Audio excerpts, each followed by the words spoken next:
We'll call to order the City of Douglasville City Council Legislative Work Session for tonight, which is Thursday, April the 14th, 2022. We will have our invocation will be done by the Associate Pastor Andrew Dickens of First Presbyterian Church of Douglasville. After that, we will have the Pledge of Allegiance, which will be led by Mayor Pro Tem Terry Miller. Is Pastor Dickens here? Oh, there you are. Please stand for the invocation. Please join me in a word of prayer.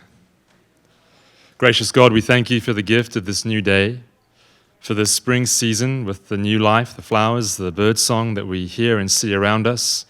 We thank you for these common graces, a reminder of your goodness and faithfulness.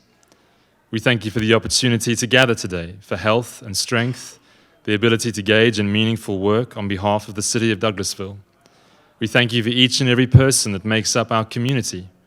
We pray for the council meeting this evening, for Mayor Robinson and the councillors who work with her. We remember the various departments that serve our community and the staff members who labor diligently on our behalf. Help them, guide them, and strengthen them for the work that they do. We thank you for the rich diversity of individuals, groups, businesses, charities, and faith-based organizations that make up our city. Help us recognize the value and the role that we all play in making Douglasville a great place to live and learn and work.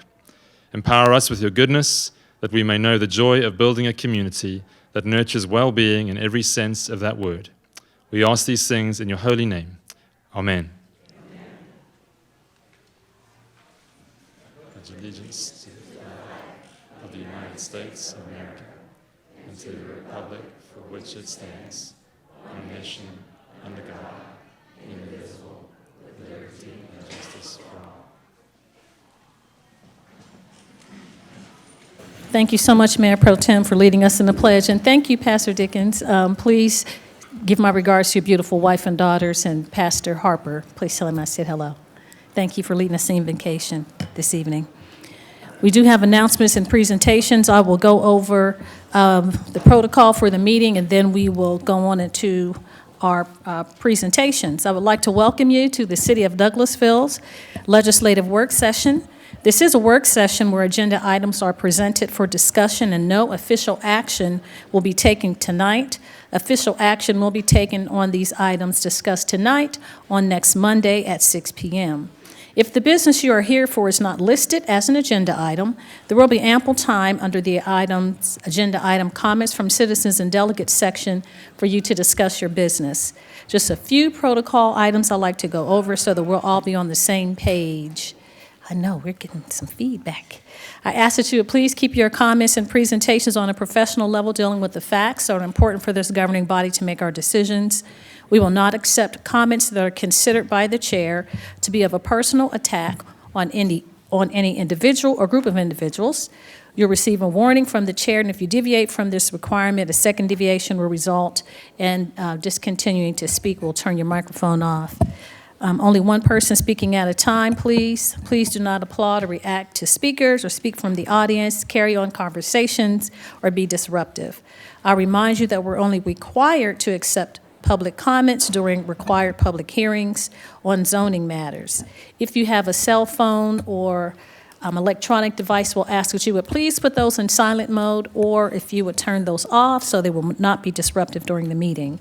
Now, this is how the agenda will be handled. The committee chairperson will read the agenda item.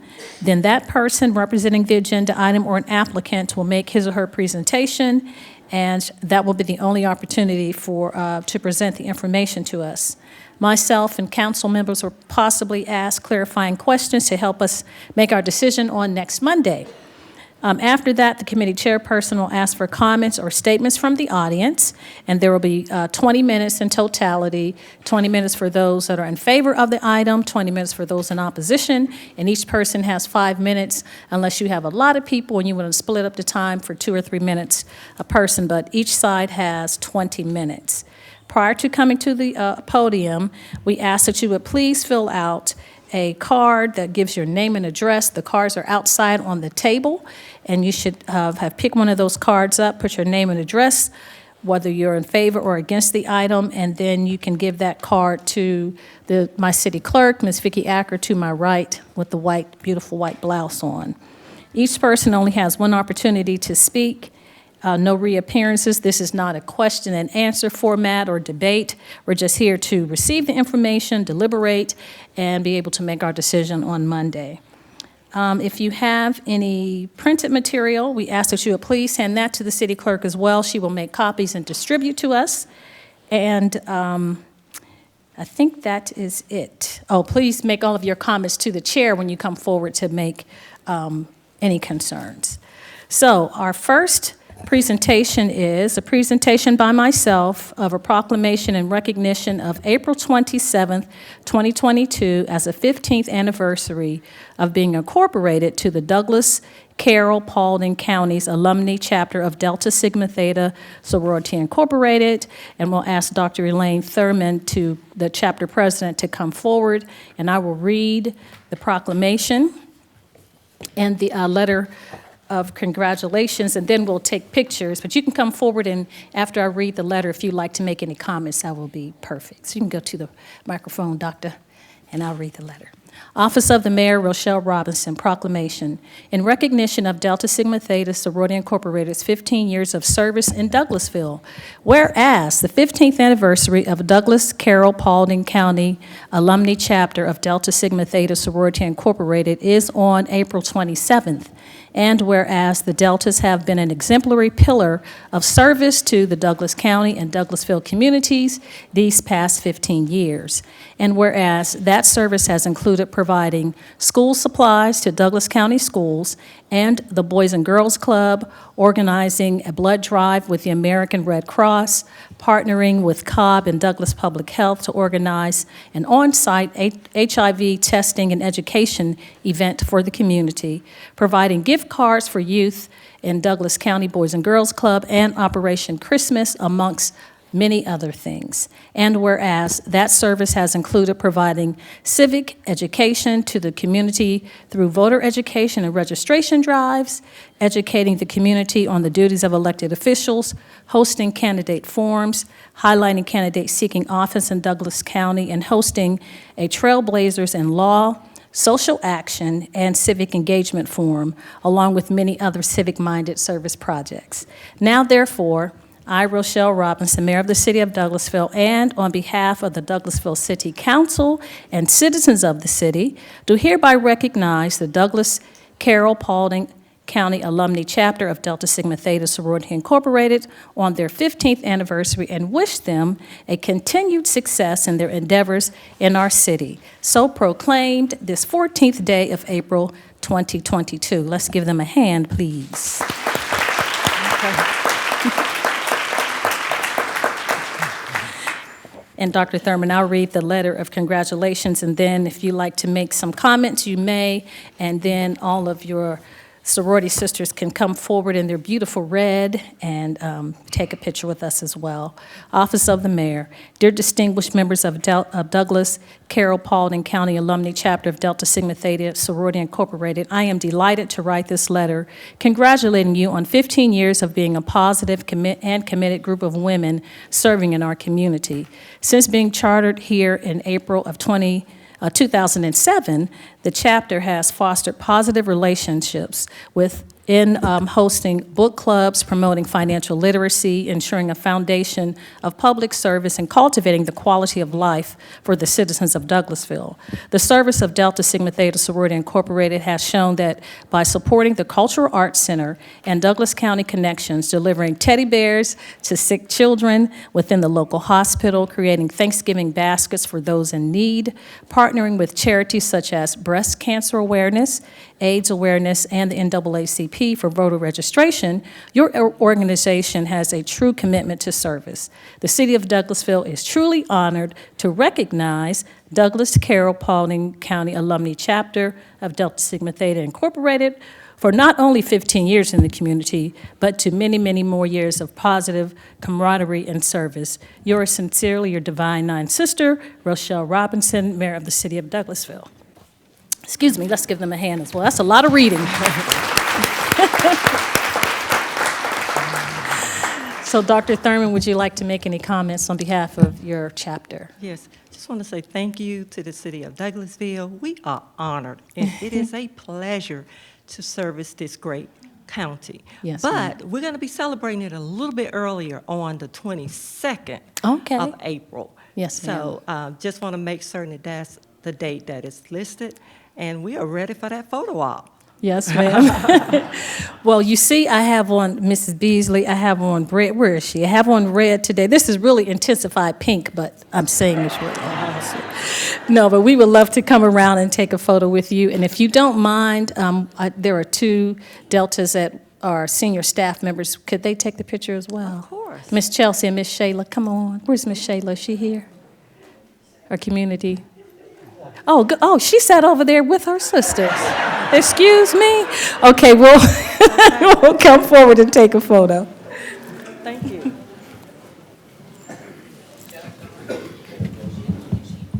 Does he have on green? Let me see.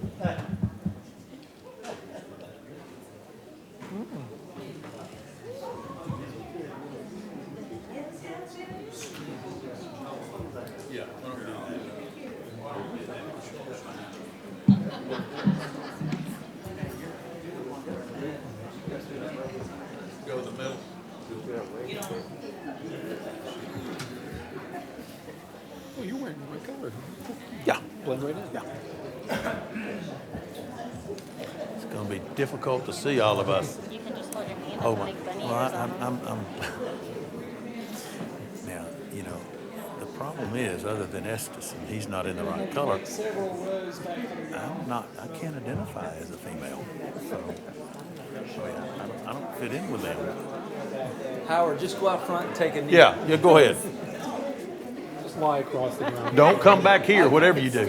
You can sit up there. Please do. I go to the car, get your helmet, you put your hand on the Kind of like our helmet. own little up on the shelf. Oh, wrong account. Can I just spin down to Oh, no. They can see me.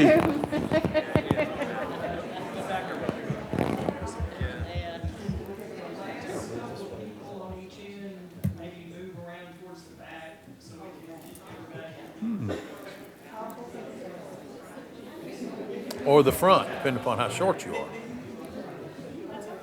Howard.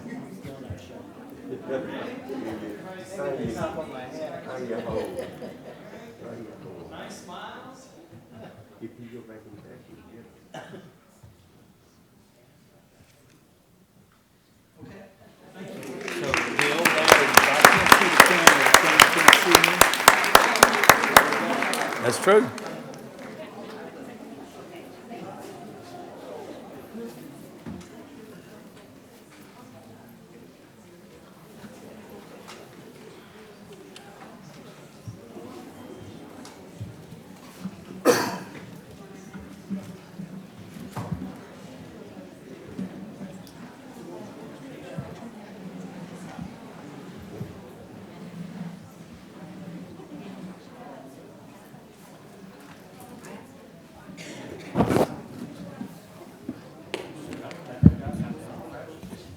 As the Deltas are departing, it's like a airlines, Delta. So the same color and everything. We are getting ready to prepare for our Assistant City Manager, Ms. Chelsea Jackson, to do a presentation of the 2021-2022 City of Douglasville volunteers. So they're going to receive awards. We're excited about this.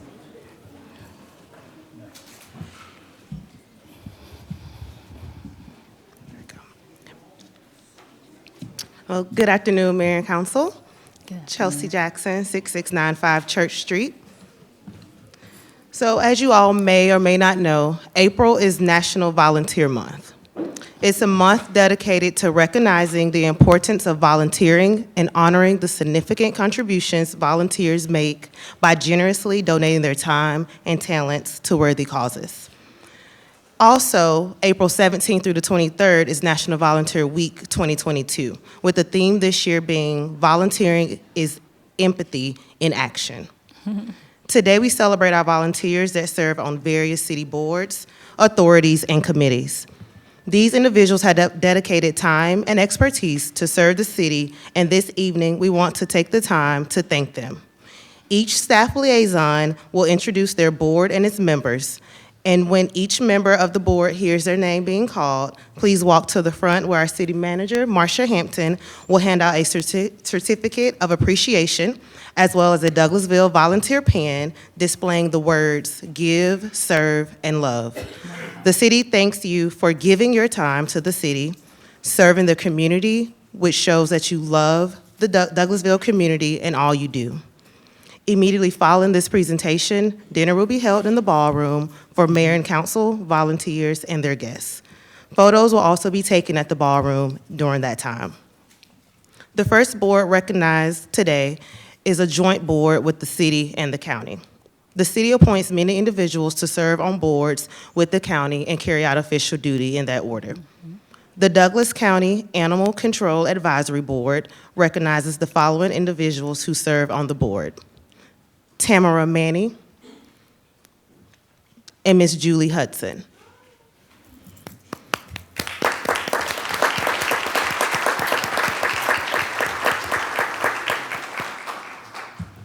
Another joint board is the Douglas County Board of Health and Community Service Board. The city would like to thank Ms. Antoinette Wright for your service on that board.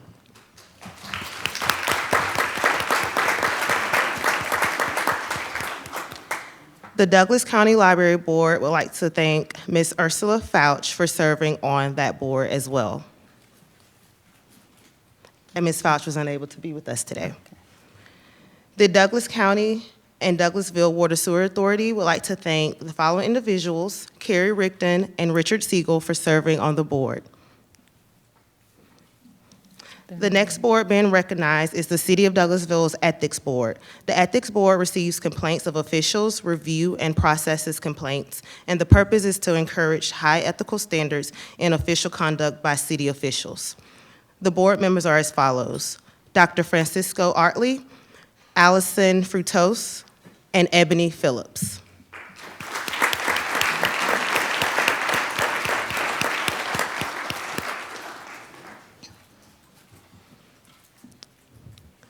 The Douglasville Downtown Development Authority.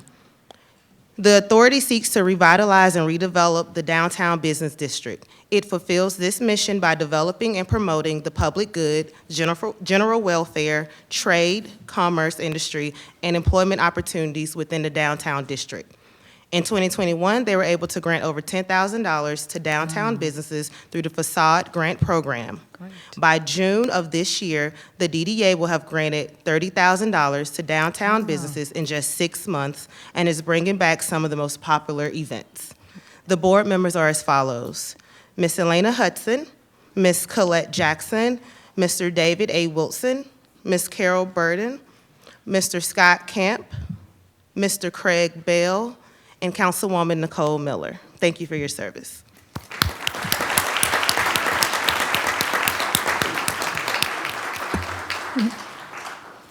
The Douglasville Public Art Commission is the newest board at the city dedicated to celebrating the people and spirit of Douglasville. It promotes economic vitality throughout the city, integrating artwork with public spaces.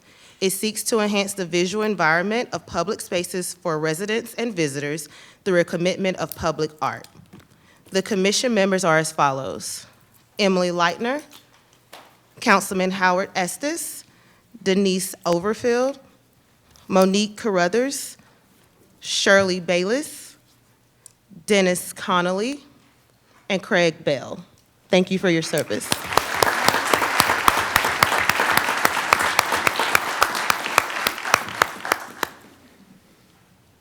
The City of Douglasville Development Authority.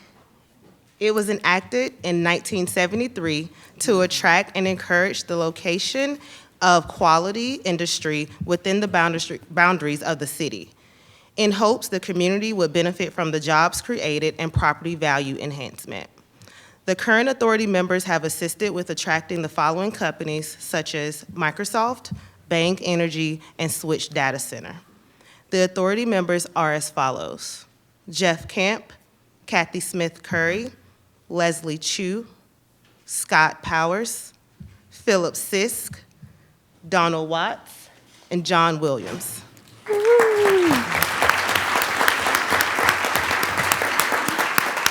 Thank you for your time.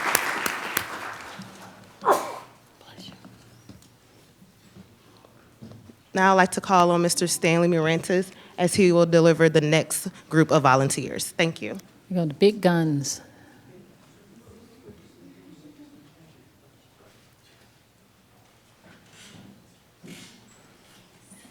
Mayor and Council, good evening. Good evening. I have the pleasure, fix the mic here. Could you guys hear me? Yes, sir. Wonderful. I have the pleasure to present to you the volunteers of the Bicycle and Pedestrian Advisory Committee. The primary function of the Bicycle and Pedestrian Advisory Committee is to advise the local government and the public on various aspects of transportation related to use of bicycles and pedestrians, use of public roadways, sidewalks, and paths. Since its inception in 1992, the Bicycle and Pedestrian Advisory Committee has served as an oversight committee to the mayor, council, and city staff on any and all projects within its jurisdiction. The committee has been involved with major projects that include the Bicycle and Pedestrian Connectivity Plan, the Northside Trail Plan, the Highway 5 Land Use and Transportation Study, and many more. Without further ado, the members are Chairman George Bulani, Vice Chairwoman Wanda Bayless-Willis. Congratulations.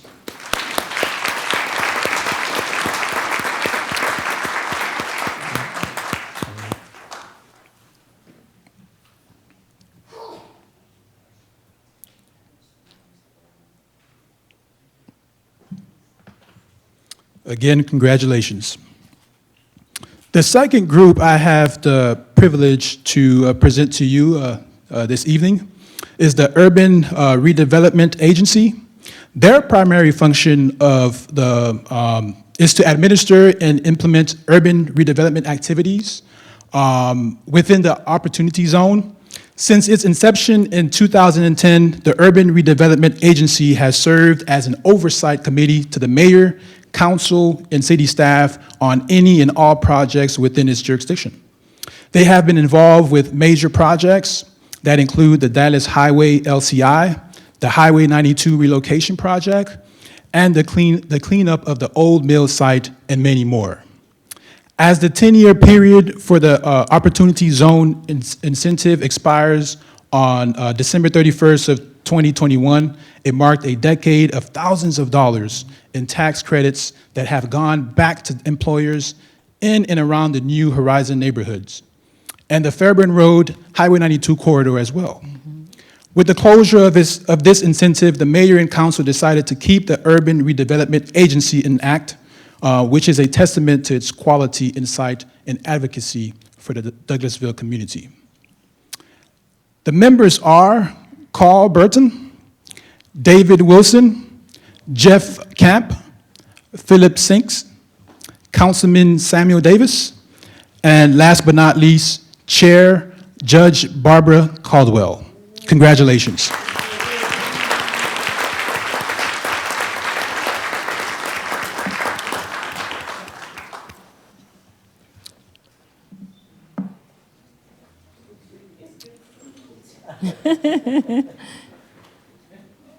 Thank you. Thank you.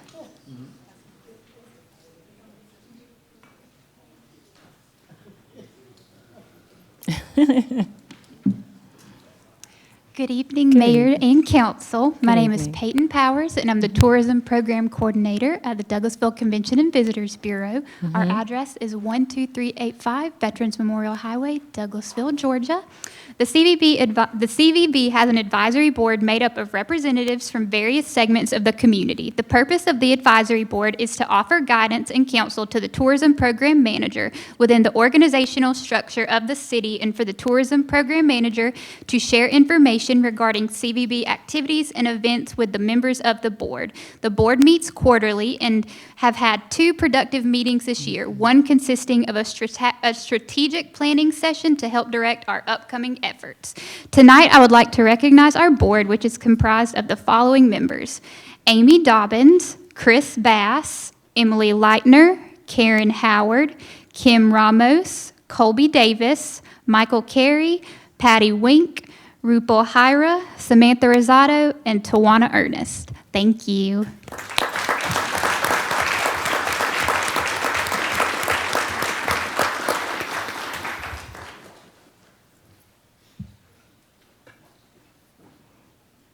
Miss Karen, you didn't bring any wings from the vine? You didn't bring any wings? No.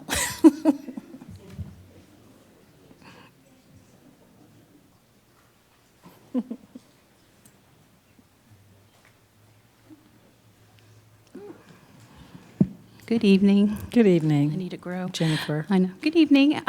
Jennifer Johnson, Conference Center and Tourism Director. I'm here tonight to talk about the Convention and Conference Center Authority Board. We don't meet quite as often as the other boards, but we do go over different things that go with the Conference Center, operations, finances, things like that. And right now we've been working on the amphitheater also. So I want to recognize my board tonight, and I'll read the list. And Willa Crook, Dean Wang, Patty Wink, Wilbur Purvis, Tamika Milton Brown, Rayanne Alvis, and Daryl Farr. Congratulations. Thank you.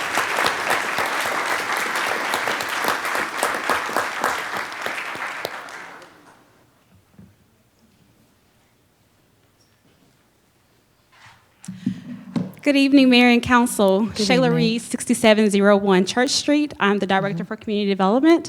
We have 2 great boards, and first I would like to give recognition to our Historic Preservations Commission Board. The Historic Preservations Commission is responsible for monitoring all of our historic preservations ordinances and ensuring that when certain amendments or structural changes are made, they are ensuring that they are followed. So with that, I am honored to introduce to you and give appreciation to this very compassionate commission. First, our chairman, Mr. Dennis Connolly, Pat Smith, our vice chair, Elaine Penley Sears, John Dean, and Phil Wren.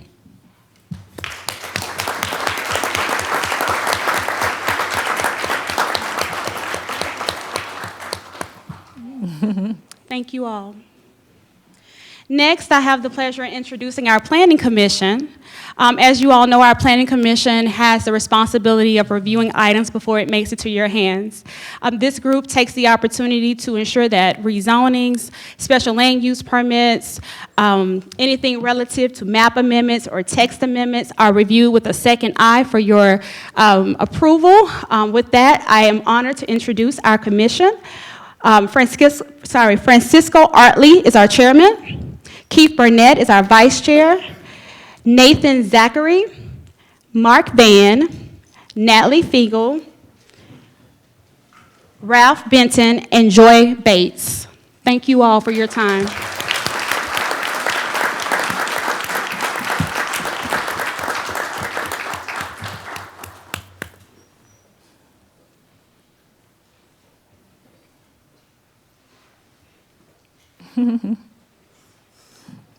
Good evening, Mayor and Council. Good evening. Chan Weeks, Executive Director of Keep Douglasville Beautiful, and 8485 Courthouse Square West, Douglasville, Georgia.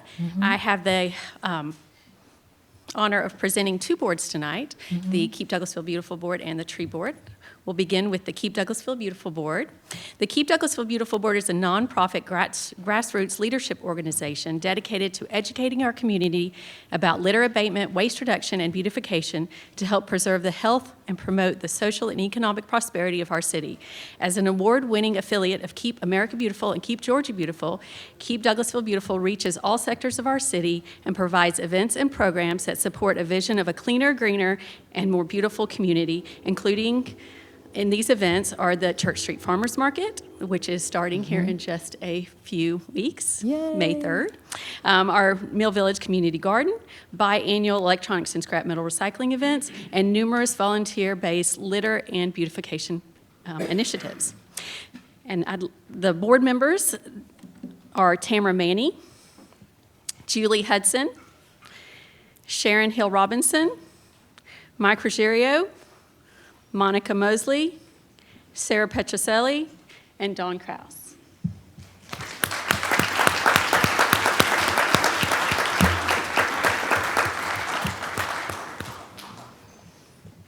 And for our tree board, the Tree Advisory Board was created in 2018 for the purpose of establishing and giving direction to the tree management aspects of the city-wide beautification plan and programs of the city for the city-owned properties. The board consists of 5 members who are certified arborists or tree enthusiasts. In the short time since the tree board has been in existence, they have seen that the city has become a Tree City USA, hold annual tree planting events, and increase the tree canopy in Douglasville, and most recently has been part of an effort to reintroduce a native tree back into Douglasville's landscape, the American chestnut tree. Board members include Kevin Livingston, Craig McManus, Randy Cooper, Matt Ducharme, and Scott Daniel.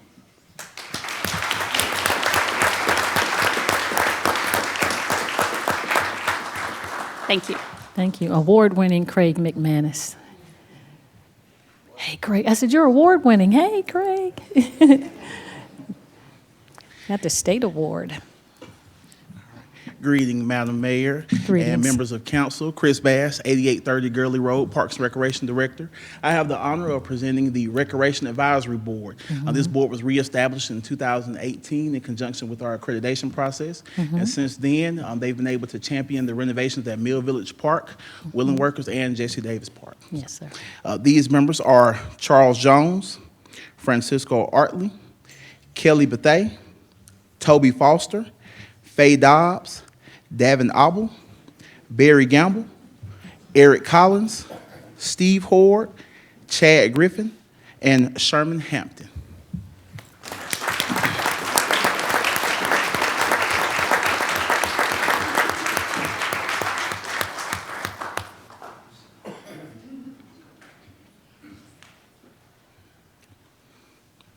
At this time, that concludes our awards presentation for our volunteers. We ask that all of our volunteers meet us in the ballroom for our dinner and their guests.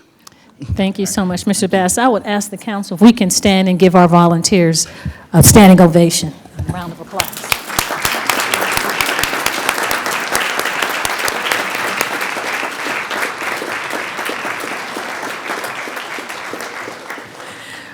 If you all, as you're leaving, I'd just like to personally thank you for all of your time and efforts and your concerns about the city of Douglasville and being great citizens. Thank you all so much. We could not do it without you. And be ready for your close-up, Mr. DeMille, when we do the calendars for next year. I just told my assistant today that we're going to do boards. So every month we'll have a different board focused. And so you'll be having pictures taken on calendars for the city. God bless you all. Thank you. It's good to see you. Thank you, Mr. Conley.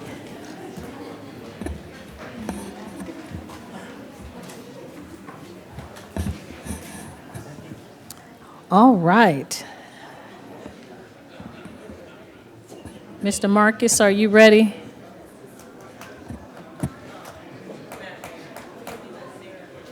Yes, ma'am. So we will move a little bit from our schedule because we went over in our committee meeting. So we'll have the CEO of the chamber come forward and as well as the CEO of the Cultural Arts Council. So we'll have Miss Sara come up first, Sara Ray. Good evening, Mayor and Council. Sara Ray, Douglas County Chamber, 6658 Church Street, Douglasville.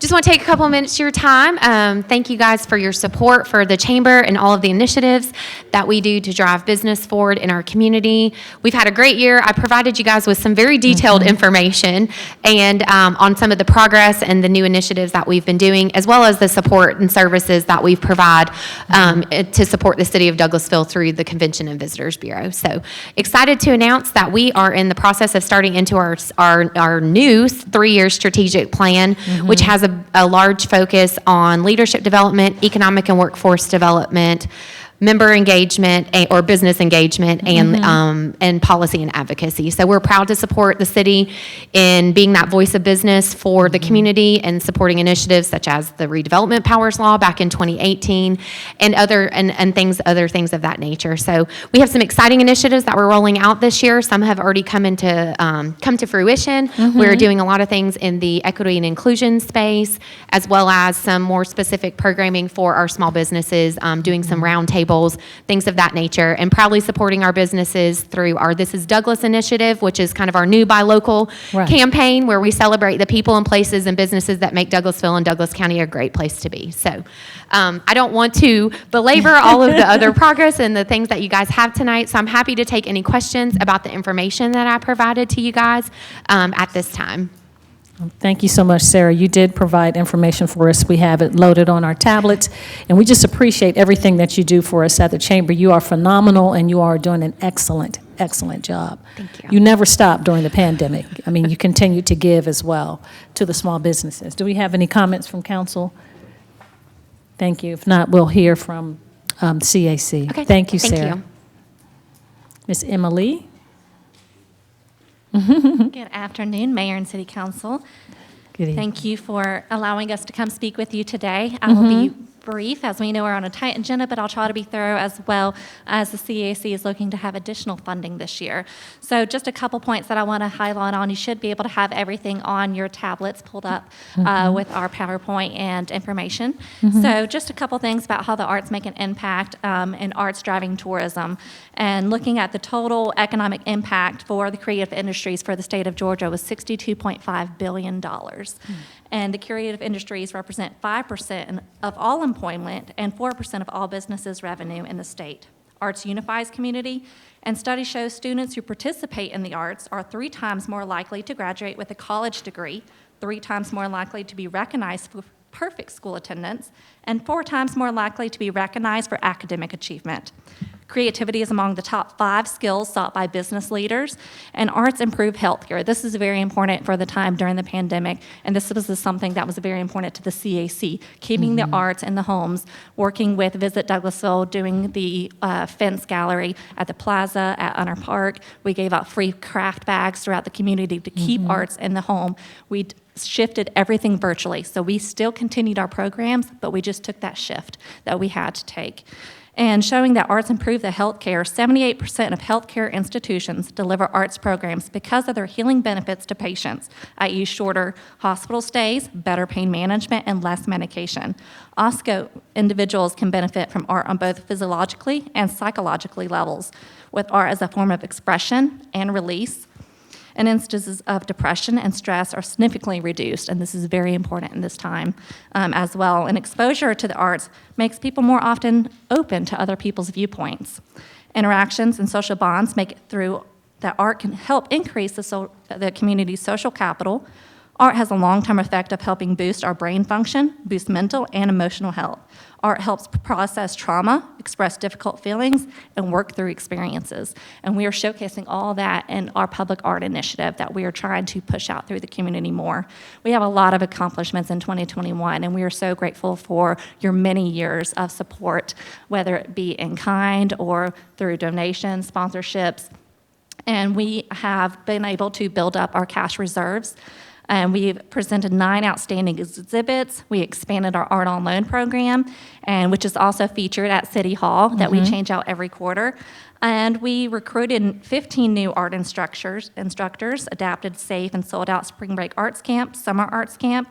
We started an Art Opportunity Scholarship, helping bridge the gap between opportunity and the arts, and we present those to Title I schools. We adapted and presented a safe, sold-out Mad Hatter Tea Party, presented a sold-out chili cook-off, which exceeded net goals, and adapted and presented the Taste of Douglasville, which exceeded goals in 2021, and we're excited about what 2022 has to offer just right around the corner. We have brought in new satellites, brought in new pop-up art shops with over $3,000 in sales, promoting our local artists and helping it be an incubator for artists and teaching them how to take that first step out to becoming an artist. We brought in over $197,000 in grants and support, not including city support, and the membership drive surpassed our FY21 goals by $1,500. We raised over $73,000 in fundraisers. And of course, I also added a comparative analysis as 2021 was a difficult year. We weren't able to have fundraisers. We weren't able to have our regular programming. We were able to shift a lot virtually. So you can see a difference between our 2021 and then us coming out of that in the 2020 FY21 with the grants that we were able to receive. We have a lot of goals for 2022, and you can take a look at all of those, but we can't do it by ourselves. It takes a community, it takes a village. We have a great board member, board of directors. We have many community partners, and we are in this wonderful position of growing by leaps and bounds right now. We have already met our fiscal year goal, which is July to June, and we are already at 150% of it, and we haven't even finished our fiscal year yet. So I said we are growing by leaps and bounds. With that, we need to add a new staff employee. And we are presenting a new multicultural festival, the first one in the community. We're going to build up our cash reserves more. We're going to expand our art on loan. We're going to create a new maintenance and facility plan and create a new five-year strategic plan, complete more renovations, reach higher goals, have a more diversified revenue to be reflected, and create new marketing plans and so much more that I could go on, and I'm happy to ask and answer questions. We'll also continue to offer everything that we already do to our community through a diverse and inclusive exhibits and performances and programs, and we cannot do it without the support of our partners. And on that one slideshow, I ran out of room for adding all of our support, all of our partners. We had many here tonight come out support the CAC to showcase how much they love the arts, how much it means to our community, and how much we need it. So I want to personally thank each and every one of you for your continued support with our programs and our new initiatives as well, and always be open to what we have coming up. And as you already know, the arts can bring together people across boundaries. It can drive the economy. It can unify a community. By working together, we can bring those impossible dreams to life. With that, thank you, Mayor Robinson and City Council members for letting me come speak with you today, and I'd be happy to answer any of your questions. Thank you so much, Ms. Lightner. We appreciate the presentation. We do have some information on our iPads, and we really enjoy the art on loan that's at City Hall, and all the public art at the parks when we're walking around into the community as well. So the painted fire hydrants and just all the public art we see, and we want to continue to expand in that vein, and as well as having our art commission is really going to help us in the city to offer that to the community. So I think with that being said, the city manager and I have spoken, and we'll talk to finance and the city council and make a recommendation for supporting you and the chamber, Wonderful. the CAC and the Chamber of Commerce. Thank you so much. You're welcome. All right, we'll move on then to announcements or staff reports. Is Marcus here, Mr. Thompson? Hey there, Mr. Thompson, if you'll come forward. We do have a staff report on Creekwood Drive, the speed and safety study, and Mr. Thompson will talk to us about that. All right, good evening. Good evening. Marcus Thompson, 6701 Church Street, city engineer. I'll try to be brief. Good news, we got the We can't hear you. Oh, can you hear me? Put the microphone towards you. There you go. All right, can you hear me now? Yes, sir. All right. So good news, we got the transportation study back from Illuminate for the Creekwood Drive Road. Illuminate based the following speed and safety analysis on evaluating the operating speeds, crash history, and street characteristics for Creekwood Drive to determine if a speed limit deduction is required. The study indicated no speeding problems and a reported relatively low vehicular crash number. However, there are some sight distance issues at majority of the intersections along Creekwood Drive. In summary, the report indicates that the vehicular traffic could safely navigate the roadway at 25 miles per hour. And also listed a few recommendations from Illuminate. The recommendation number one is It's basically based on the posted 30 miles per hour speed limit should be reduced at 25 miles per hour. Secondly, a speed limit sign should be posted on the west end of the corridor for drivers entering the Parkway Circle. And then lastly, a speed hump should be considered for installation approximately 250 feet west of Lakeview Court. Are there any questions? Thank you so much, Mr. Thompson. I know Mayor Pro Tem, this is your ward. Do you have any comments? Thank you, Mr. Thompson, for putting this together and getting it done. I can say that the residents of Creekwood Drive and the Creekwood neighborhood are going to be very pleased to know that we now can lower the speed limit a little bit. And I think even if it makes a small difference, I think it's pretty important to a lot of folks to see that. So thank you. Appreciate it. Thank you so much. Any other comments from council?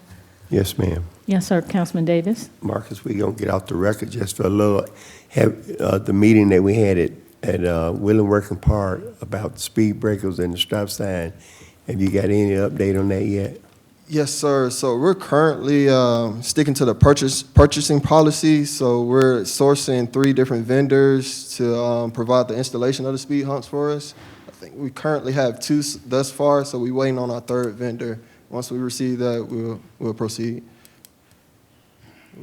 So you think they're being before we have the ribbon cutting? City manager said no. Okay. All right. Thanks, Marcus. No problem. We'll talk. Okay, so we have to be competitive and have 3 applicants. All right, so B is the staff report on the development plan approved for the Silverman Phase 5 development for 95 acres on Bright Star Connector and land lots 158, 159, 160, 161, and 162. District 2, Section 3, Parcel 0031, for plans dated March 2nd, 2022, application by SL Douglas Place LLC. Mr. Thompson, I know I'm reading your whole thing. Go ahead, Mr. Thompson. That's fine. All right.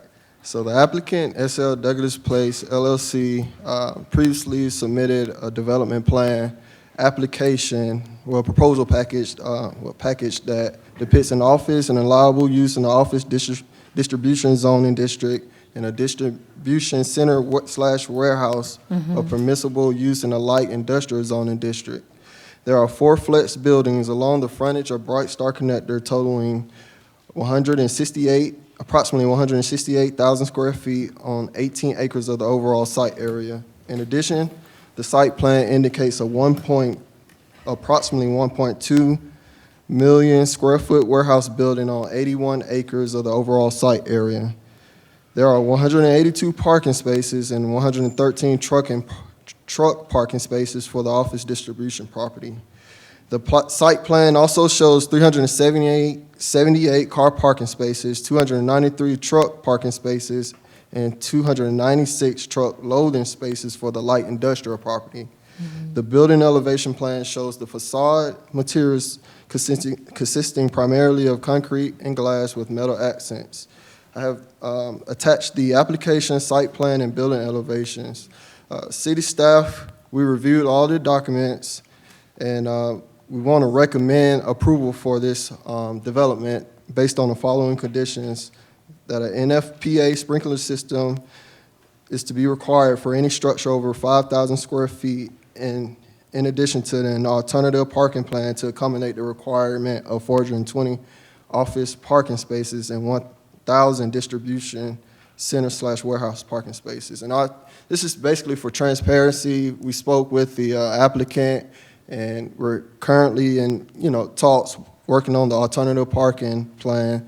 So this, like I said earlier, this is basically for transparency. Staff is looking to approve this development plan application. Are there any questions? Open the floor for questions from council members. Councilman Adams.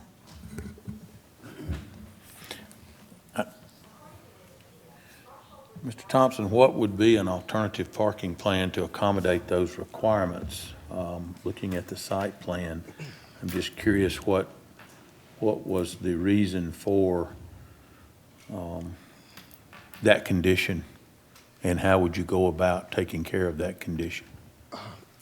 I will let the applicant is here. I will let them elaborate on that alternative parking plan. But basically what we were trying to consider was, so you have the truck space that truck space could be utilized for three parking spaces, could accommodate for 3 parking spaces. And I have an applicant here that can go. Well, I guess my question is, has the applicant already been informed of this, and is that being considered already? Because we have information coming up it's shortly currently in about. consideration. Yes, staff has. Okay. I'm just trying to catch up, I guess. I wasn't aware of that until I read your letter. Just curious why that would have been placed in there. Is there an alternative method that we're giving them as a suggestion of how to fix that? We're currently working with the applicant now to come up with that alternative method, and they are here if they, to provide an explanation in regards to the alternative parking plan. Then in the essence of time, I would be fine if during the information that we get to here shortly that they speak to that, if that's okay, just in the essence of time. Yes, sir. Thank you. That's all I have. You're welcome. Any other comments from council members? Thank you so much. Oh, yes, I apologize, Mayor Pro Tem. Yeah, I think there was Turn your mic. you included a couple of perspectives at the end of the presentation, which I'm assuming covering what we had discussed about the view from the interstate. Is that correct? Am I seeing that? Was that the purpose of those? The renderings? Renderings, yeah. Oh, yes, sir. Okay. No, that's hopeful. I'm assuming the one looks like the first view seems to be looking toward the east from hovering over to I-20. Is that correct? Yes, I don't have it in front of me. Oh, okay. Yes. Yeah, okay, yeah. Sorry. But I'm going to assume that's what those are. 14 of 20. 14 of 20 and 15. Yeah. Actually, 19 and 19. 19 and 20 of 20. Yeah.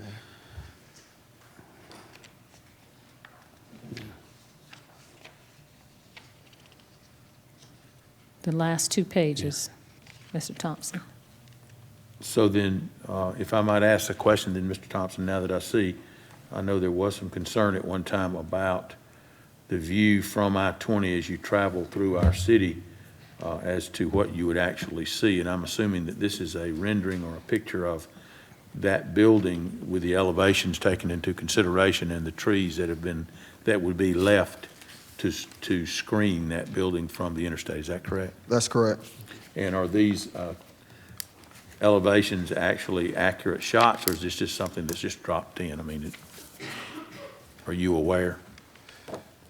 I am not aware of that. Well, okay, let me ask this then. This is taken into consideration when we get to the consideration of that application for the development plan, that these trees could in fact be left. Yes. As a part of the development, even though we're asked to give variances, these trees would still serve as a natural barrier. Yes, sir. Okay. That's correct. Okay. Thank you. I didn't mean to interject, Mr. Mayor Pro Tem. Thank you. You clarified it well. Thanks. I saw the applicant shaking his head, so, okay. Thank you so much. Is that all you have, Mr. Thompson? Yes, ma'am. All right. We'll move on then to the next committee, which is Economic Development Committee. That's chaired by Mayor Pro Tem Terry Miller. Thank you, Madam Mayor. We have no business at this time under the Economic Development Committee. Thank you, sir. We'll move on to item number 7, which is Finance Committee, chaired by Councilmember Mark Adams. Thank you, Madam Mayor. We have 4 items tonight to bring forward under Finance. The first is to authorize the mayor to sign an agreement with Tool Design Group, LLC, for consulting services for the revised Douglasville Town Center Implementation Strategy project. Ms. Shayla Reed, Addie Weber of Tool Design, and Sherry Okun-Rudnak of BAE Urban Economics. Ms. Reed. Good evening again, Mayor and Council. Shayla Reed, 6701 Church Street, City Community Development Director. I'm excited to have this conversation with you about the LCI. As you know, over the last few years, we've adopted a number of downtown plans and vision documents. We're working with the ARC as a recipient of the LCI program. For those who may not know, the Livable Centers Initiative program is a program that allows for us to combine transportation with various different working components, whether it be transportation with sidewalks, whether it be how the structures will play into parts of transportation. And we would like to allow for Tool to serve as the recipient of the contract for this program. So with that, I would like to introduce to you Addie Weber with Tool and Sherry Okun-Rudnak with BAE. Sorry. Thank you.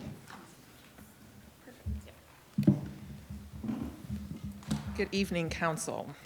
Let's see if this works. So my name is Addie Weber. I'm with Tool Design. I lead the Atlanta office. We're about 7 people. And with me tonight is Sherry. I'm going to go over a little bit about the team, our approach to this project, and our scope of work. And what I love about this picture is our firm really is passionate about cities, is passionate about working with folks, and we bring in all sorts of disciplines. So in this picture, my background's in architecture. We have a planner, engineer, traffic engineer, and a landscape architect.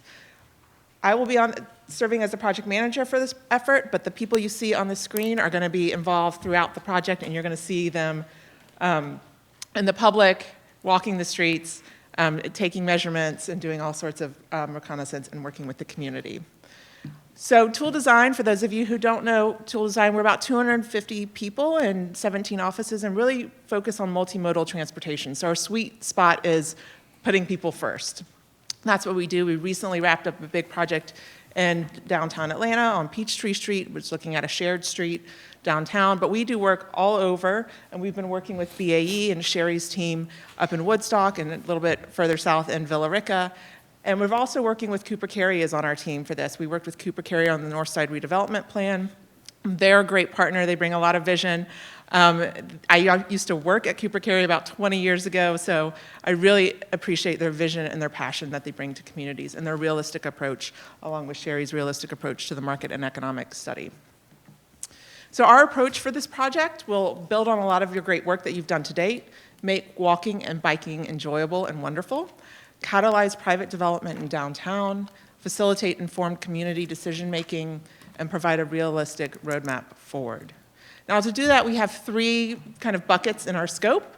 The first one we like to call the Discover task, and this is really where we speak a lot with the community, we provide maps, and we really are kind of doing the deep dive, the existing conditions, the technical analysis, kind of getting that foundation built. The next is design, and then followed by document, which is really where we create that implementation. So in the Discover work beginning, it's stakeholder interviews, it's creating a vision, identifying what that vision is, and how do we implement the projects that go along with it. We're going to have a walking audit and a literature review. We're also going to do community academies, which when we have the public meetings, these will serve as somewhat like a TED Talk about issues that we're seeing in the community or questions that keep popping up to kind of address those as we move forward. The design, we are proposing a multi-day workshop. This is when our technical experts meet with the community experts, and it's going to be an iterative process. So we're going to be drawing with the community, sketching out ideas, working with our multidisciplinary team to make sure these are real and moving forward. And then finally, the vision and the recommendations. This is where we pull everything together. What I really appreciate about our team and what I think we provide is a realistic roadmap forward of how do you actually move forward? What are some of the funding sources? What are some of the things you haven't thought about before? And how do we capitalize on what you have today and move those projects forward? And I'm going to turn it over to Sherry for a minute to kind of speak a little bit about the economic conditions. Thank you, Addie, and honorable council members. My name is Sherry Oken-Rudnack. I'm with BAE Urban Economics. We've been around since 1986. We do land use economics and real estate advisory. I am originally from the Atlanta region, and on a personal note, my dad spent the last decade of his life living in Douglasville. But we're a national firm, and we during the phase where we're collecting data, we're going to understand the current and future demographics and real estate conditions, and we're going to build on a lot of the work that you've already done. So you have a new housing study. We're going to leverage that. We're going to look at a lot of the other great programs you already have. We were both scribbling down committee names as stakeholders because you already have a really active and engaged community looking at these issues. So we want to talk to the chamber, we want to talk to the Cultural Arts Committee and the new Arts Department, your map of capital projects and on all the projects getting funded with the SPLOST money. We want to go through that as well as programming and events and build on what you're already doing because you're really, really ahead of the curve.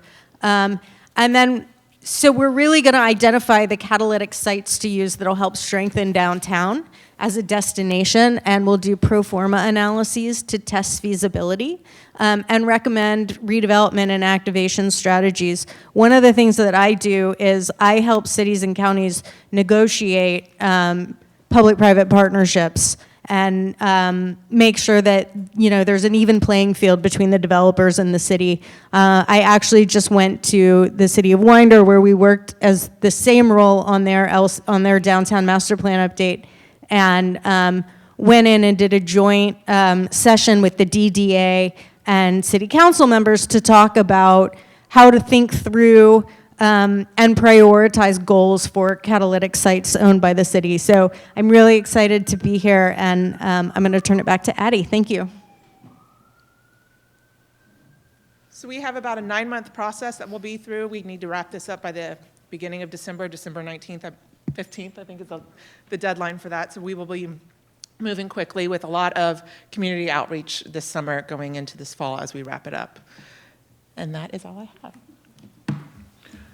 Sheila? Thank you very much. Ms. Weber, just in passing, I don't come across very many people that are named Addie. My late grandmother was Addie Elizabeth.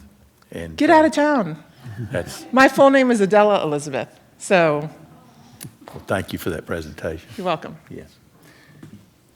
Just point of order, did we skip, under the announcements and presentations, there was an item for a presentation by Tool Design Group. I'm assuming we combined that into the time we just spent with them? Yes, sir. Just want to make sure. Okay. Is that all that we have under that item? Yes, sir. All right. Thank you so much. We'll go to item B, authorize the mayor to sign a change order. Before we do that, are there any questions or comments that council, Madam Mayor, may have concerning this item? Okay. Let's move on then, and we'll take that up on Monday. Item B, authorize the mayor to sign change order number 1 with Raylin and Associates Incorporated for the installation of additional water main piping, fire line piping, and coring underneath the roadway, in addition to increasing the amount of storm and sewer system piping structures, and provide signage changes at the bridge over Church Street. Mr. Thompson. Marcus Thompson, City Engineer, 6701 Church Street. Just want to note that the additional piping reflected in the change order request is based on the comments that was provided by WSA during the land disturbance process.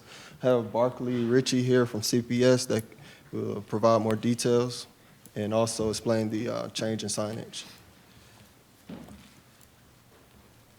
Hey, good afternoon. Barkley Ritchie with CPS, 2967 Ponderosa Circle, Decatur, Georgia. As Marcus said, a lot of the changes for this particular change are related to comments from WSA. They wanted to have some better access to the storm piping, so there was a relocation based on that. There's additional piping added to create an additional loop so that you could get a sort of a redundancy in the fire line system to the site. So that was the reason for a lot of the storm changes and sewer changes mentioned. The signage change is on the bridge is related mostly to a change in the font and attachment of that signage. The signage will remain as indicated for the most part on the drawings and renderings that you've seen.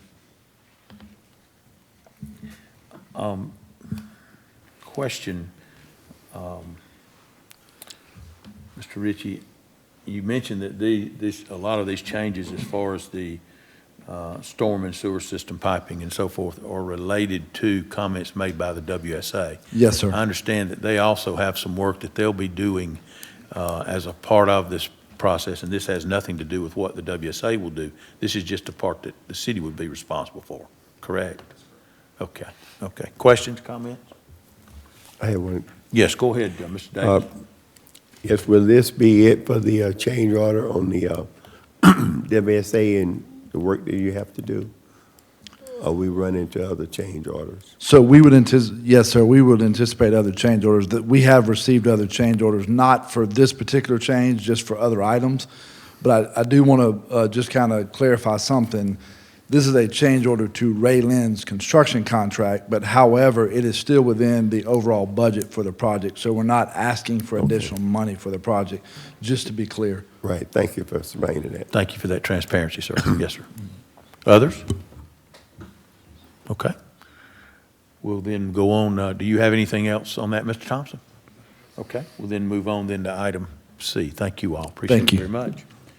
Adopt an ordinance to amend the City of Douglasville's fiscal year 2021-22 general fund budget. Ms. Karen Callan is going to help us with both items C and D. Ms. Callan? Yes, sir. Karen Callan, Finance Director, 6695 Church Street. This is our third quarter budget amendment for general fund. We are getting ready to end the fiscal year. We're currently working on the budget for the new fiscal year. So, and this is typically the largest budget amendment that we have each year, so we do have a couple of lines that we need to adjust. I've got a memo covering, summarizing all the adjustments, and the detail is behind that if you have any other questions, but I'll briefly go through some of the larger lines. We are adjusting property taxes. We kept the millage rate the same, but since property values increased, we're adjusting that $600,000. Business licenses, $275,000 upward. Ball leagues, $35,000 upward. West Pines operations, it continues to outperform the budget. I know this is the second time we've amended that budget. We're increasing our revenues by $160,000. And another line that continues to outperform the budget are building permits, and we are increasing that again. This is the second time we've amended that budget upwardly this year, increasing it this time for $325,000. So at the beginning of the fiscal year, you know, we were still unsure what COVID was going to do. We did balance the budget, thinking that we might have to use a little over $1 million in fund balance. But due to the increased revenues, we will not have to use fund balance this year to balance the budget. So we're very happy with the way the budget's turning out this year. So for the expenses, we are distributing council action items for pay study implementation, COLA, merit increases. We still are under budget there by $340,000. Also, some departments' lines are being reduced due to the many vacancies that we have. We have 52 vacancies right now when I talked to the HR director last week. Then we have added 3 positions to this year. We've got an engineering, Stanley Morantis, that gave a presentation earlier. He is a new hire. And we have 2 positions, one police building maintenance and PD support services. There's a small adjustment for task force reimbursement, and that is an overtime program, FBI task force overtime program that the police department uses. Then we also have an amendment for legislative travel. The Georgia Municipal Association Conference got moved to the new fiscal year, or the current fiscal year, instead of the prior fiscal year. So we are reimbursing those line items because it was not budgeted initially. That's a total of $8,000. We also have an increase for part-time. We're going to expand the intern program. And because West Pines is so busy, we are increasing that part-time line item by $101,000. And finally, we do have the amendment due to the council action on March last meeting for $1 million for the 2 pieces of property, the parking lot and the office building. And then after all those are netted together, we are still going to be able to add $231,000 to our contingency line item. Thank you for that report, Ms. Callan. Questions, comments of council? All good news. Yes, go ahead, Coach White. Just like to say once again, thank you to Ms. Callan and staff, the way y'all operate and get things done and keep up with all of this. It's just, it's amazing. Others? Thank you. One thing that I want to make sure that we see, Ms. Callan, I'll just reiterate a couple of things, but because the GMA conference required us to attend twice within one fiscal year when they changed to August, basically you're going to make our travel budgets whole to the amount that it costs us to go to GMA in Savannah twice, correct? Yes, sir. So that our travel budgets would not automatically then be over budget. Correct. But this is a one-time adjustment, correct? Yes, sir. Okay. Yes, sir. Otherwise, I'm very thankful that we're not going to have to use general fund money that we anticipated we might, all because of those items that Ms. Callan spoke about as far as revenues being up. Thankful for all of that. It's a good sign. It's a good sign. Thank you. Any other questions or comments? Okay. I'm just glad to see West Pine is on the boom. Yes, sir. We hope that it continues. Maybe bring Tiger over there. We'll talk to the golf pro there and see what he can do. We'll go to item D then. Ms. Callan, are you ready for that? Yes, sir. Okay. Adopt an ordinance approving the City of Douglasville's fiscal year 2021-22 Jesse Davis Park Capital Project Fund budget. Ms. Callan? Yes, sir. The bond referendum was, the bond purchase agreement was approved on March 21st by the elected officials, by you all. And the total deposit to the construction fund is $24,900,000. So this budget amendment shows the distribution of those funds and how we plan to use those. $1 million will go to design fees, but we've also incurred costs using our SPLOST funds, about $1.4 million. Construction estimates are about $19 million. We do have a 10% contingency. And then we've got the interest payments and principal payments that we'll be making during the construction phase. So you have already placed into that fund budget the project interest and the first principal payment that we would have to pay because this project will take more than 12 months to complete, correct? Yes, yes, sir. Okay, so those are already in there. Right, they were already included. a part of it. Yes, sir. Okay. Questions, comments? Anyone? Ms. Karen been figuring. She's been busy. Been busy. Trying to figure out a way to spend that $24,900,000. Oh, we're going to spend it. All right. Thank you, Ms. Callan. Yes, sir. Nothing else, then I'm assuming, Mr. Mayor Pro Tem, you will then reside, and that's all that we have tonight under finance. Thank you, Councilman Adams. Yes, Mayor Robinson had to leave to attend to another issue, so I will finish chairing the tonight's legislative meeting, and we will move on to the next item, which is Housing and Community Affairs Committee, which tonight will be attended to by Vice Chair Mark Adams. Thank you, Mr. Mayor Pro Tem. Under Housing and Community Affairs tonight, we have no business. Thank you. Thank you, sir. The next item is the Legislative and Intergovernmental Committee, and that is chaired by Councilman Sam Davis. No business tonight, Mayor Pro Tem. Thank you, Councilman Davis. The next committee is the Personnel and Organization Committee, chaired by Councilman Chris Watts. Thank you, Mayor Pro Tem. We have no business tonight under Personnel and Organization. Thank you, Councilman Watts. The next item is the Planning and Development Committee, chaired by Councilman Mark Adams. Thank you, Mr. Mayor Pro Tem. We have 3 items tonight under Planning and Development Committee. We'll start with item A, an item that was tabled from April 4th, 2022. Hold a public hearing and consider a request for a variance to reduce the required 50 feet building setback in section 5.03 OD and office distribution of the Unified Development Ordinance for a variance of 40 feet for a remaining requirement of 10 feet on the north side of a lot, and 2, a variance to reduce the required 75-foot stream buffer in section 9.01E2 of the Unified Development Ordinance for a variance of 75 feet for a remaining requirement of 0 feet on the north side and south of lot of 98.79 acres at Georgia Highway 5 and Bright Star Connector. Land lot 159, District 2, Section 5, Parcel 31. Parcel ID number is 0159-025-0031. This application is by SL Douglas Place, LLC. Ms. Shayla Reed will help us with that item. Thank you, Councilman. Before you are 2 items. You have 2 variances before you. This request first will be the reduction of the 50-foot building setback at 10 feet at the north side, and then a variance reduction from 75 to 0. So the first will be 50 to 10, and then the second will be 75 to 0, basically eliminating that particular stream buffer. Just to give you a little history on this particular item, this has come before you before, back in 2021. That request was denied for the same request. However, since then, they have requested to come back before you in January. At that time, you allow for there to be a lapse in time for them to come back sooner than the code would allow, and you have that power to do that.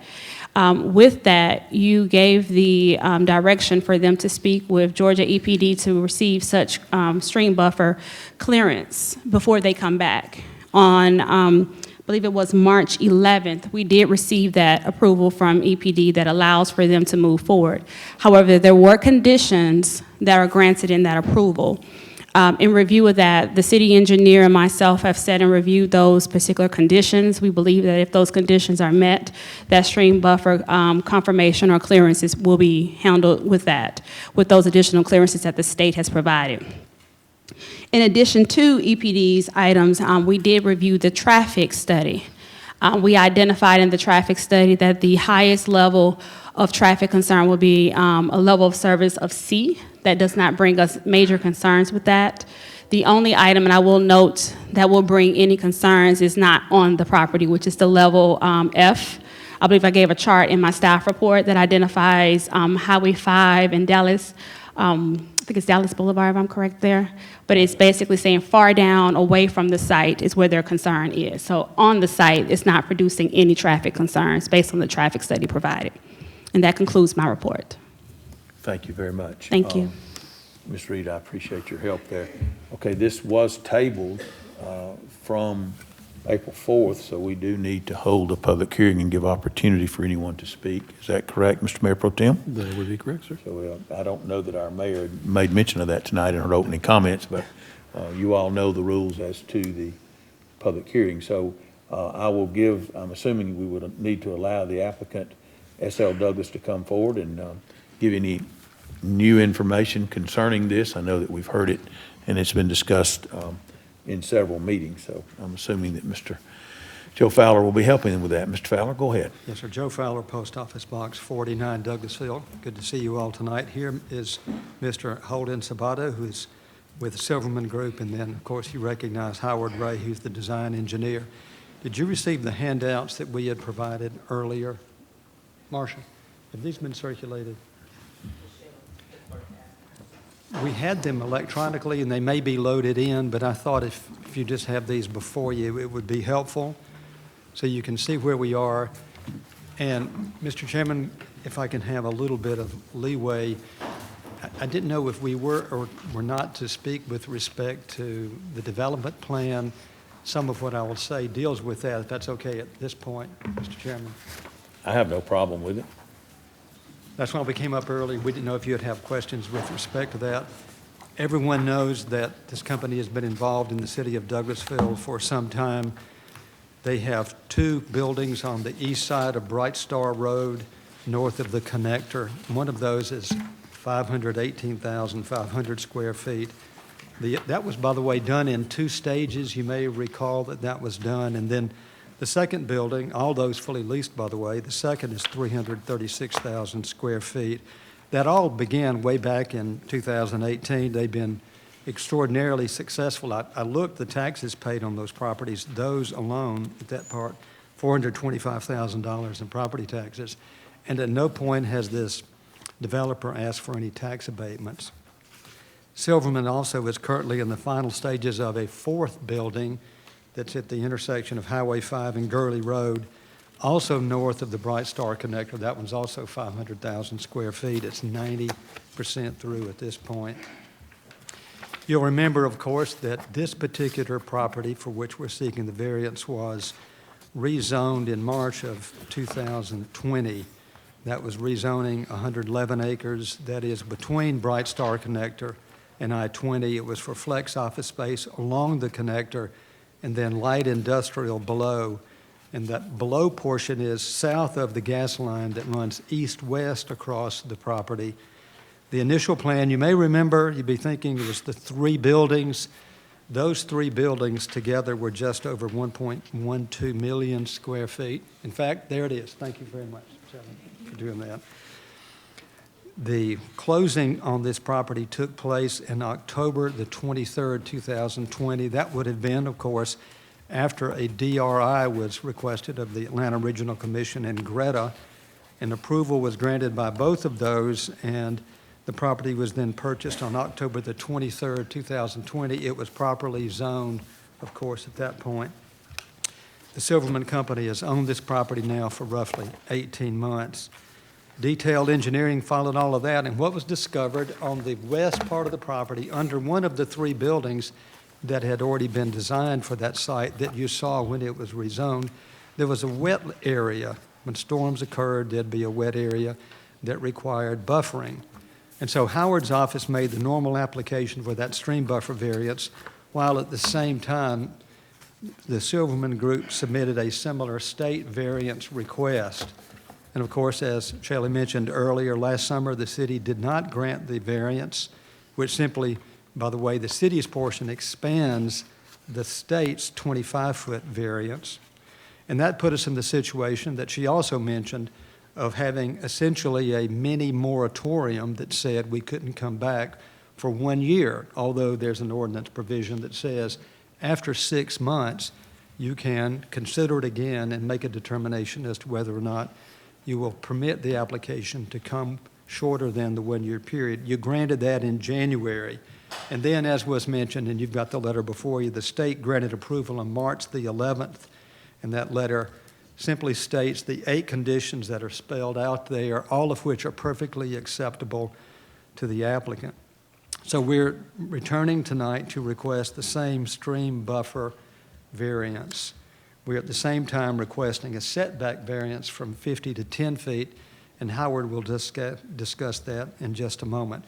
What you see on the drawing before you is drawing number 1 of the collection that I provided to you. Comments, and if it's okay, Mr. Chairman, I'm going to touch briefly on what we changed about the 2 development plans that you see.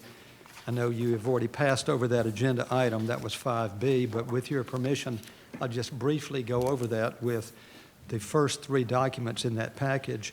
Comments received last time expressed concerns about what you might call the gateway view corridor into the city and how it was impacted by the significant parking along this entrance or this entrance way into the city. That has been significantly revised by the engineers. And if you'll look at drawing number 2, if someone with the staff would move that forward, first you see the substantial parking that butts right up to the edge of the I-20 right-of-way.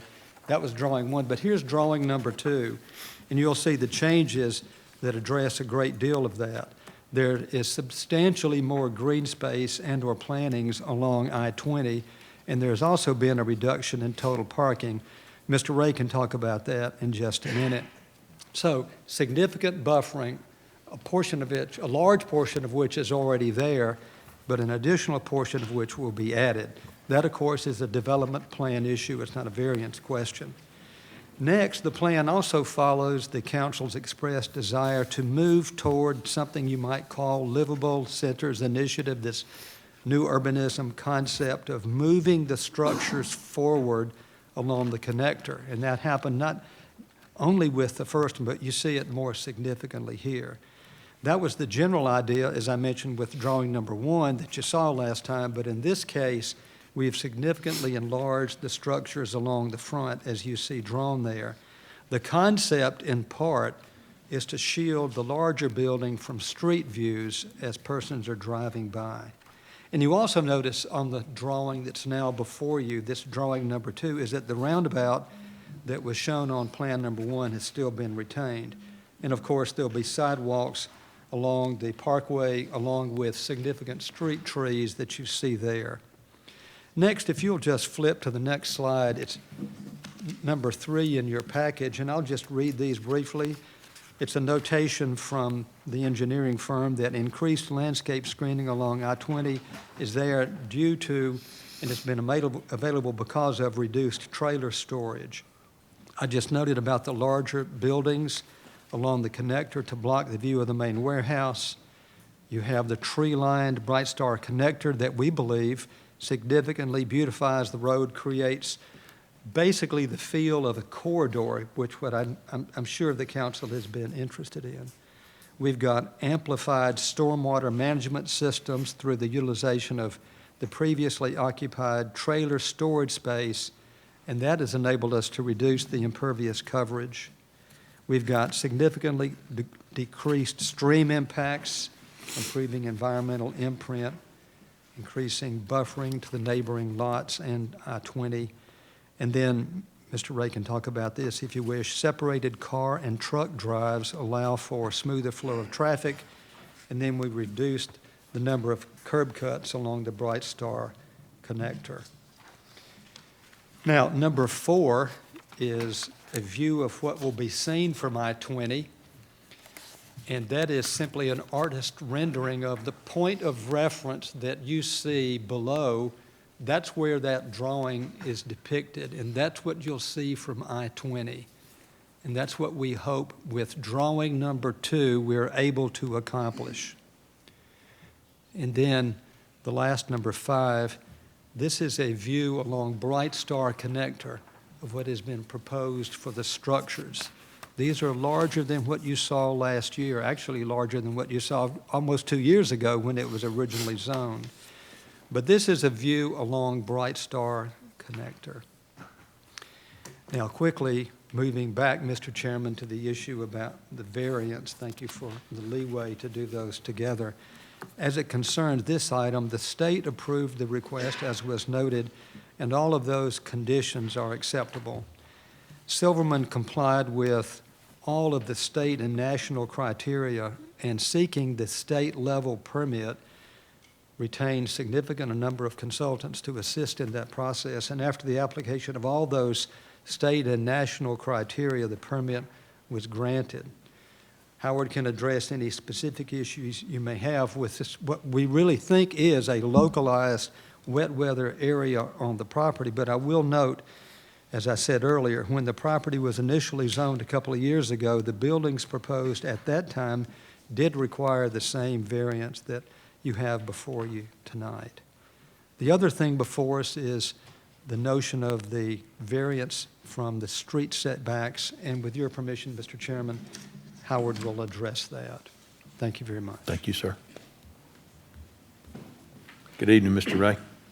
Thank you, Chairman. Howard Ray, HRC Engineers, 6554 Church Street, Douglasville, Georgia.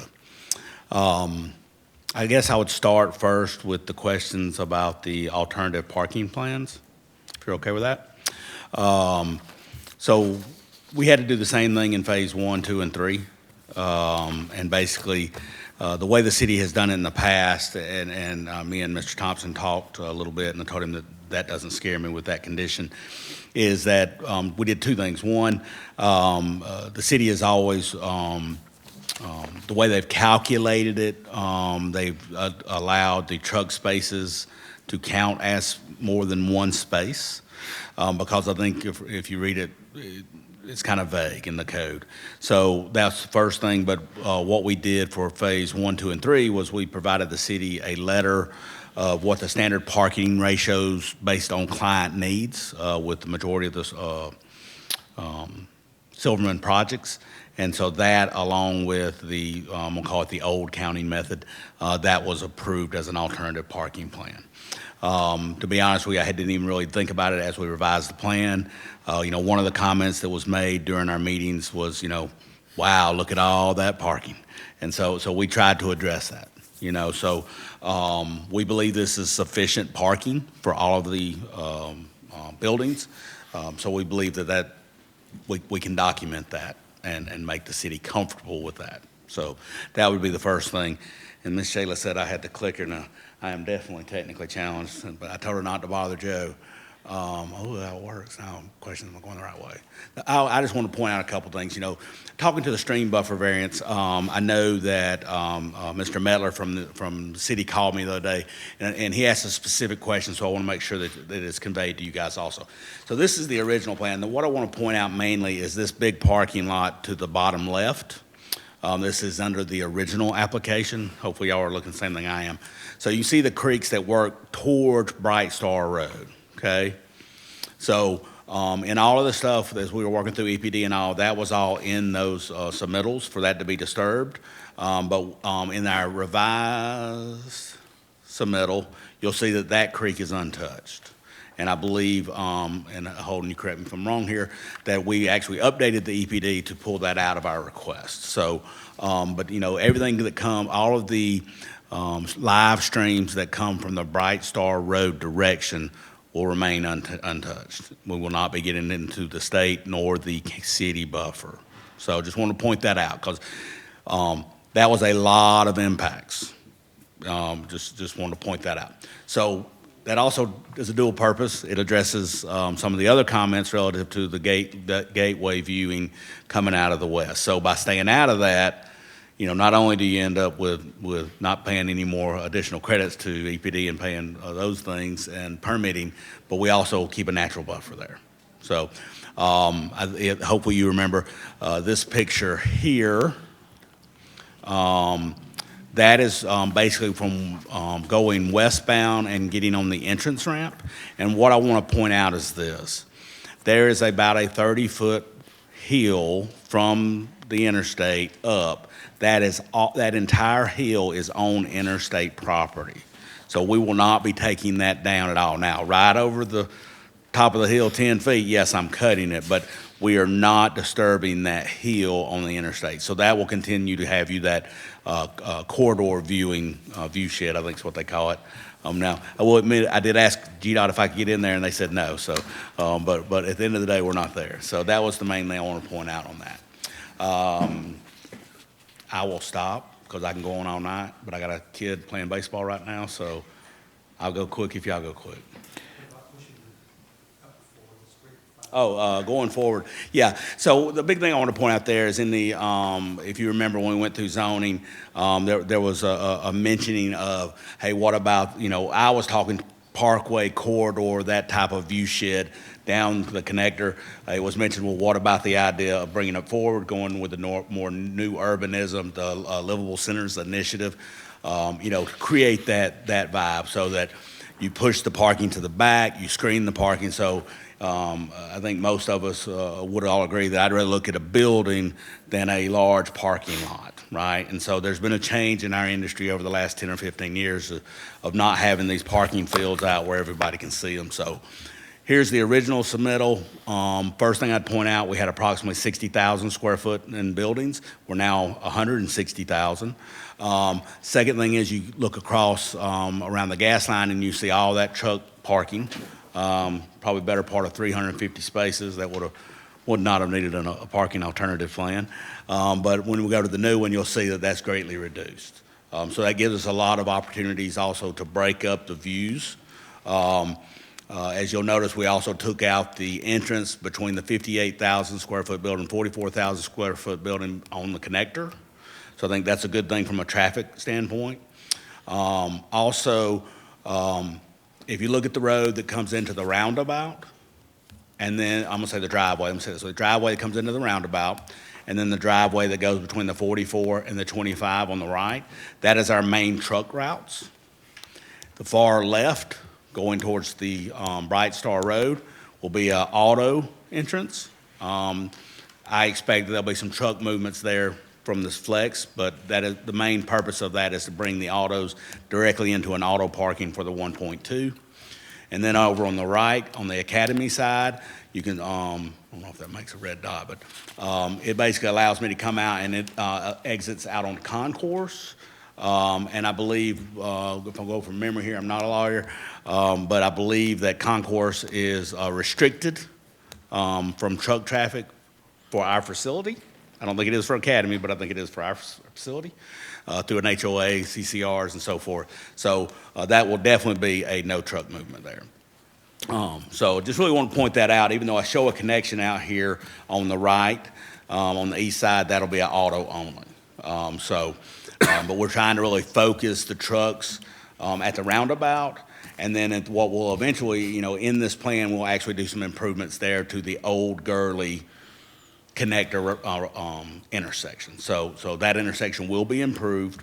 It will not be a roundabout, but that'll basically be our main truck thing. I'll stop it. I'll try to stop Thank you, Mr. again. Ray. Okay. One question, Mr. Ray, that I have then, since you have revised and have moved away from any disturbance of the creek on the lower left corner of the property, and that now it looks as though remains green space, where are the streams that are disturbed on the property? Yeah. So if you look in that area where, you see where I've got a double row of trees on the left center of the building behind the parking, right above, between the two ponds, where it's got the green circles? Yes. So where those green circles are, that's a slope, that's a 2-to-1 slope out of the creek disturbance. So that dark green line represents our no disturb. Okay. And so the creek, you'll see there's two creeks, one that works more or less straight up the page and one that meanders a little bit to the right. That's the two that will basically be disturbing from that dark green line. So these are the two that you've been given the variance by the state to get into that buffer and to disturb? Yes, sir. Okay. Questions, comments of council? Mr. Mayor Pro Tem, do you have anything? Yes, thank you. Go ahead. Mr. Chair. Looking at this, it's 1.2 million square feet of HPDM or PVC roof, or, at least as it's represented in the drawing. That's a lot of white roof. Is doing a heat island study at all included in the environmental assessment at all? Because that's going to reflect a lot of heat and a lot of light off of that roof. We didn't do an environmental assessment on it, so I don't know if one has even been done, Terry, to be honest with you. Is it even required? Is that even part Not of to the my knowledge. environmental review? I would think if it would have been required, it would have come up through the DRI and everything. So, Yeah, okay. 'Cause that's my biggest concern now. Now, you've got to address the other issues, is just the creation of a heat island in this location, because that's a lot of square footage. It's a lot of plastic roof. But I don't disagree, but I think with getting rid of the parking, we greatly reduced over the first one. You balanced a little bit there, I guess, on that side. Yes, so, sir. Okay. I didn't know if that would be part of that consideration. But thank you. That's all, Mr. Chair. Anything else? City Council, any member of council before we open the floor for comment for and against? Do you have something, Councilwoman Miller? Go ahead. Right or not. First, I would like to thank you for taking the time to explain the buffers on the streams for me, because I know I was struggling with that a little bit. I do have a question, but I think it might be for Ms. Reed, if you could help me with something. Uh-oh. I've got a question. Yeah, I believe my question might be for you. So I know that you made mention of the traffic impact mostly on Douglas Boulevard. Correct. And I'm trying to remember back to when we started doing the study on the Highway 5 corridor from like I-20 down to about Douglas Boulevard, if I remember correctly. And I don't know how much of that study will show a traffic impact, or if, and this may have even been before you were here with us, but I'm not sure if we have a time frame of when that will come out, and if we have any way of knowing the type of impact. So I'm not familiar with that particular study, but when this particular DRI went into place, they were required to do a traffic study. So that information I'm providing is based on that recent document that I know has been reviewed by the state and required by the state. And so I'm reading from that information. I'm not familiar with the Highway 5 study that you're referencing. I apologize. No, that's fine. All right, thank you so much. Thank you. Others? Yes, Coach? I don't remember if the last time this came before us was a tenant identified, or is that not up for public knowledge yet, or how's that working? At that time, when it was denied in July, yes, there was a tenant, well, it wasn't a tenant. There was somebody close, and they wanted all that parking. And so when it was denied, they moved on. And so they've already landed somewhere else. But so as of right now, there are interested parties, but there's not anybody as close as they were at that time. Thank you. Mr. Mayor Pro Tem. Thank you, Mr. Chair. One last question.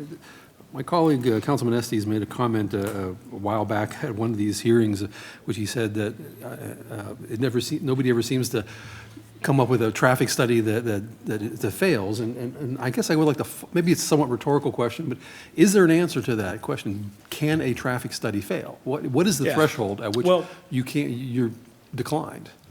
I wouldn't use the word fail, but this is what I'll explain to you. So in the DRI process, if we put out X number of vehicles, you have to go to what they call a 7% rule. So if we put out 100 trucks, we've got to go and study every intersection that has at least 7 trucks go through it from our site, okay? So as you can imagine, we probably have more than 100 trucks, right? So we got more than 7 going through that, but that's sort of, it's a 7% rule. So we studied a large portion of Douglas County. So with that said, what you do is you define, these are the projects that Georgia DOT and the municipalities have on the books, okay? You also study the existing conditions and you study the proposed conditions. And if the existing conditions, and I think this is what Ms. Reed was explaining, Douglas and 5 is existing already at an F. Don't get no worse, okay? Gets worse to me and you, but in the world of the DOT, it don't get no worse, okay? So when we got finished, that intersection's still an F. So therefore, we are not required to do anything because it's already failing, to use words, okay? Now, we did have 3 intersections that degraded. One being Bright Star Road and Bright Star Connector. And so as part of this project, we had to put in a red light at that interchange.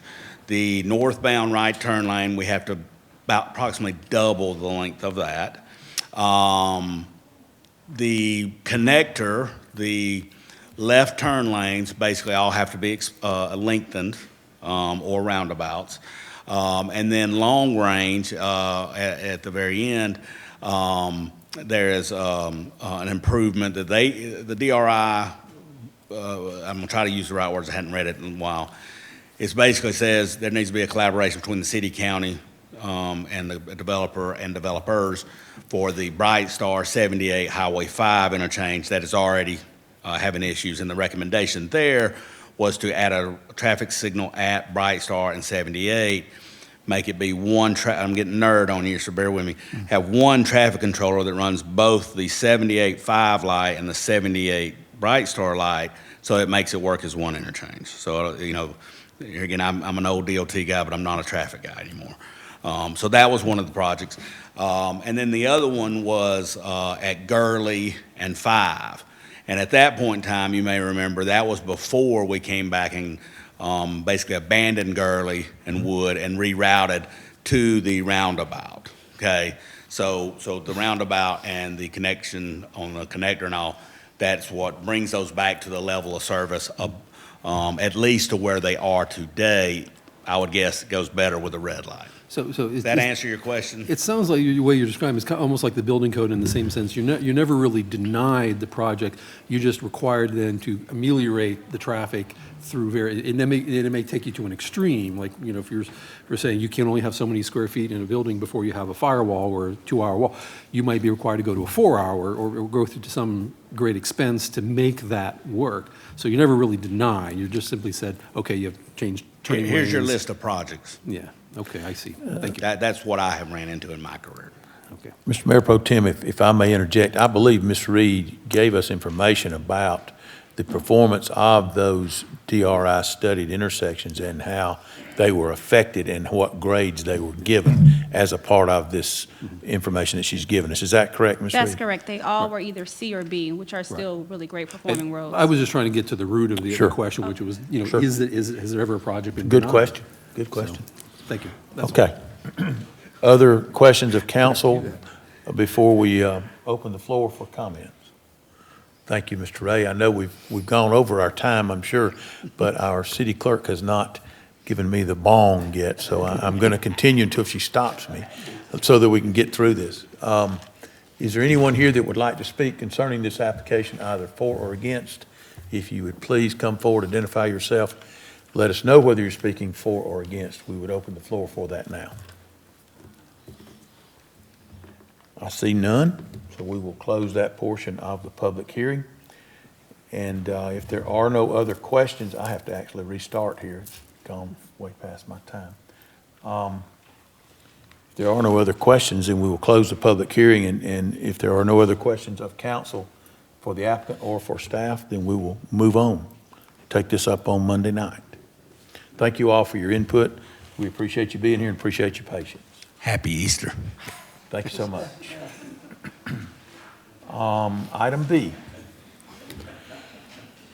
Hold a public hearing and consider a request for a change in zoning from PUD, Planned Unit Development, to PRD, Planned Residential Development for approximately 12 acres at the intersection of Chapel Hill Road and Gulf Ridge Boulevard, land lot 56, District 1, Section 5, Parcel 137.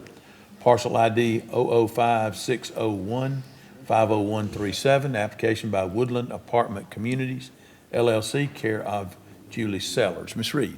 Thank you, Councilman. On March 30th, Julie Sellers requested to withdraw this application. As you know, your Planning Commission is a recommending body. They do not have the authority to accept a withdrawal, so that has to be voted and approved by you to officially withdraw the application. Staff supports that withdrawal as well. Okay. Questions, comments? You've heard Ms. Reed and her comments concerning this particular application, the request to be withdrawn. Questions, comments? Then we will take no action on that item on Monday night, and we thank you, Ms. Reed. One more item. Chairman, may I clarify that? You say you'll take no action. You still would have to take the motion to vote and approve the withdrawal. I'm sorry, you are correct. Yes, sir. ma'am. Thank So you. we'll take that up on Monday night. I apologize. Authorize the mayor to accept the dedication of a 60-foot right-of-way along the western boundary of the Gray Star Sweetwater Development Project for a spine road connection between Preston Boulevard and Riverside Parkway at points connecting city streets pursuant to ordinances 2019-54 and 2019-58. Ms. Shayla Reed and Mr. Greg Roberts are here to handle that item, and I understand in speaking with Mr. Roberts this afternoon before the meeting that the attorneys and the applicant or the property owner for that item are not here tonight, but will be here on Monday to discuss. So was there anyone that wanted to make any comment on that item tonight, or can we hold that until Monday? We'll move right along. We'll take that up on Monday night.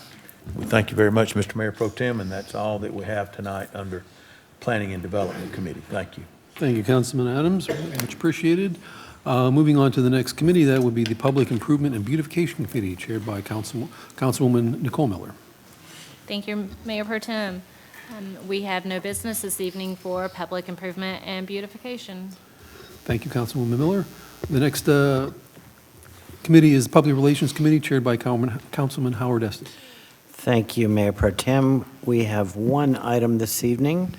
Adopt a resolution to recognize Georgia Cities Week, April 24th through the 30th, 2022, and to encourage residents to support the celebration and corresponding activities. And we will hear from Ms. Hardaway about this item. Good evening, Mayor Pro Tem and Council. Emily Hardaway, Community Outreach Coordinator, 6695 Church Street. As mentioned, I'm here before you for the Georgia Cities Week resolution. As a reminder, Georgia Cities Week is put on by the Georgia Municipal Association. The theme this year is Connecting for Success, and basically the purpose of the week is that it's an opportunity for cities to help educate and inform the public on the value of our municipalities. This year, what we're doing, our huge main focus has been a brand new project that we're working on called Douglasville Junior. We are very excited about it. This video series is a short video for children to help them learn about local government and what local government does. And so we will be releasing a video every day of Georgia Cities Week that focuses on a different city department and to help kids know what our Parks Department does, what sanitation, Keep Douglasville Beautiful, that kind of thing, those kind of things, what they do for the city. So we're very excited about that project, and that has been our main focus for that week. But there are a couple of other celebrations as well, or ways for citizens to get out into the community that week, which includes the Keep Douglasville Beautiful Spring Recycling Event and the Police Department Spring Community Yard Sale on the 23rd. And then on the 28th, the Willing Workers Park ribbon cutting. And that's all I have. Thank you, Ms. Hardaway. I think all of your plans sound wonderful. Thank you. And I think we all look forward to seeing the creativity involved in planning all of this. Does We have any questions or comments from council? Okay, seeing none, I would like to ask that this be placed on the consent agenda for Monday's meeting. Okay. Thank you, Ms. Hardaway. That is all we have, Mayor Pro Tem. Thank you. Thank you, Councilman Estes. Our next committee is the Public Safety Committee, chaired by Councilman Sam Davis. Yes, sir. Mayor Pro Tem, I have one item, and it's consider an application for Open Container Day permit for Saturday, May 21st in the downtown Douglasville, submitted by Emily Lightner, Cultural Art Council of Douglasville, Douglas County. What do we got going on, Ms. Chelsea? Chelsea Jackson, 6695 Church Street. Ms. Emily Lightner of the Cultural Arts Council. She is here today to tell you about the event that she's proposing for Open Container Day on May 21st, 2022. They are requesting the times of 11 a.m. to 5 p.m., and I'll call Ms. Lightner up for any questions you all may have relating particularly to the event. State your name. Good afternoon, Emily Lightner, 8652 Campbellton Street, Douglasville, Georgia. Now, what do we have going on, Miss Emily, that day? Yes, we have our annual Taste of Douglasville. It's the 39th anniversary. Oh, Taste of Douglasville. 29th anniversary, yes. The annual Taste of Douglasville on May 21st from 11 a.m. to 5 p.m. And we are looking to enact the entertainment district to allow our restaurants to serve alcohol and have them with open container throughout the event.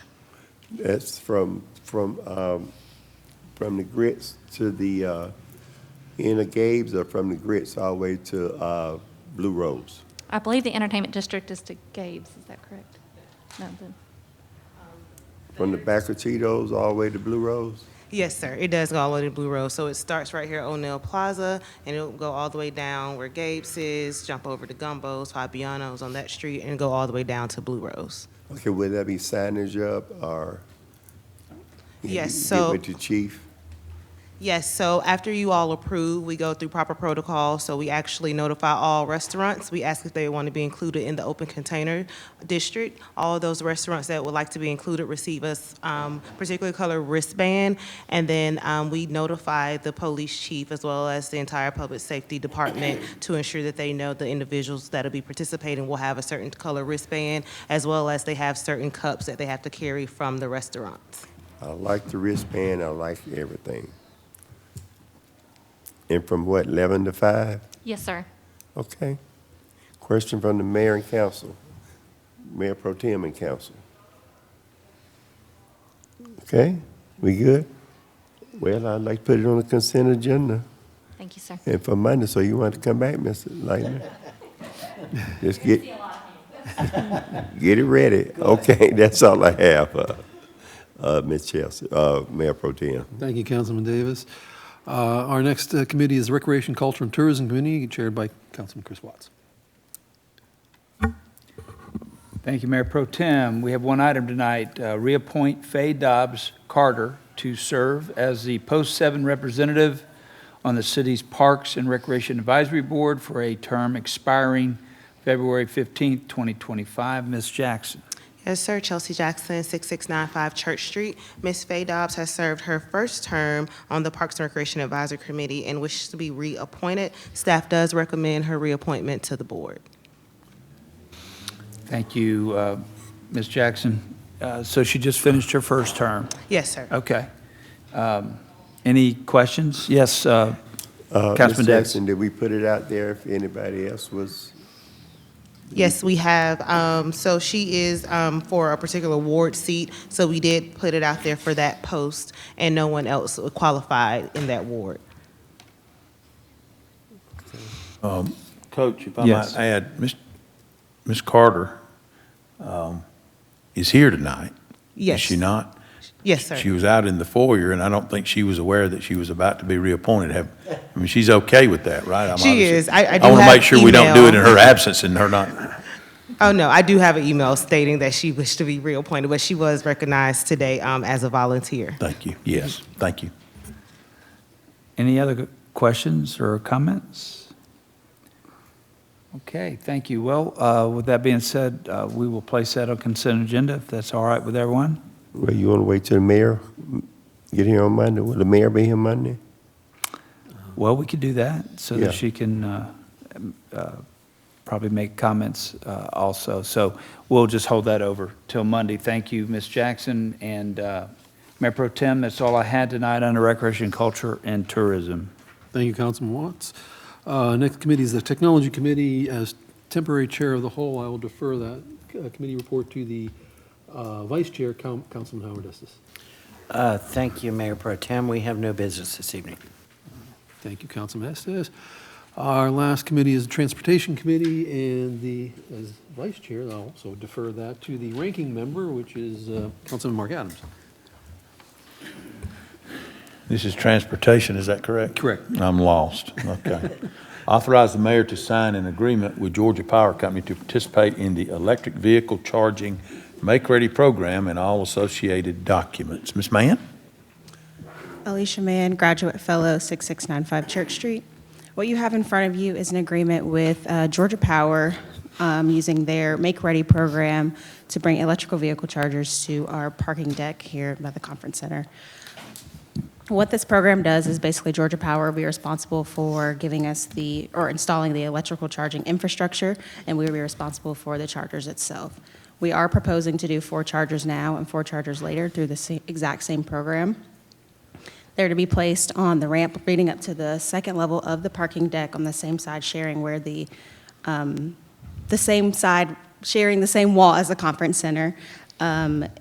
This agreement is a 10-year agreement where it automatically renews every year. And if you have any questions, I can answer them.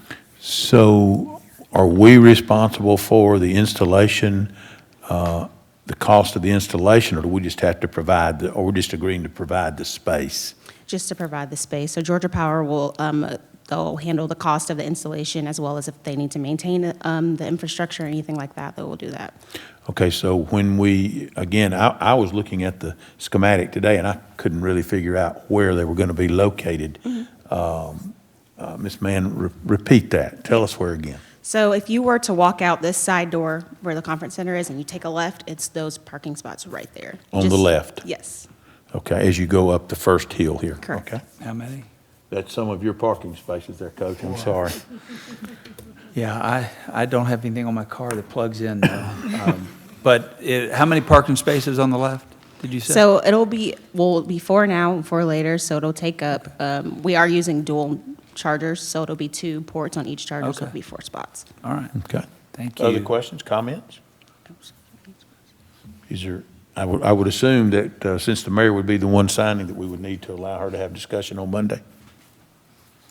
If not, any other comment or question, then we'll move right on then for that on Monday night. Thank you, Ms. Mann. Appreciate it. That's all that I have, Mr. Mayor Pro Tem. Thank you, Councilman Adams. Is there any other business that any other council member would like to bring before committee of the whole at this time? Mr. Mayor Pro Tem, I had a question. City Manager, I meant to get with you before and just got sidetracked. I was going to ask about the timing of the light, the new light at the new railroad crossing. Who sets that up? And the reason I brought it up is the other day I came to that light going west to make a right. The light was green going east to west, but when you were crossing over, the light was red. It wasn't synced. And so there was a backup as a result of that. So I was wondering, I don't know who looks at that, or, I know it just opened, but. The timing is set by the Georgia Department of Transportation. The issue is that the GDOT was not prepared for the requested, or I should say, the closure of the crossing that Norfolk Southern demanded.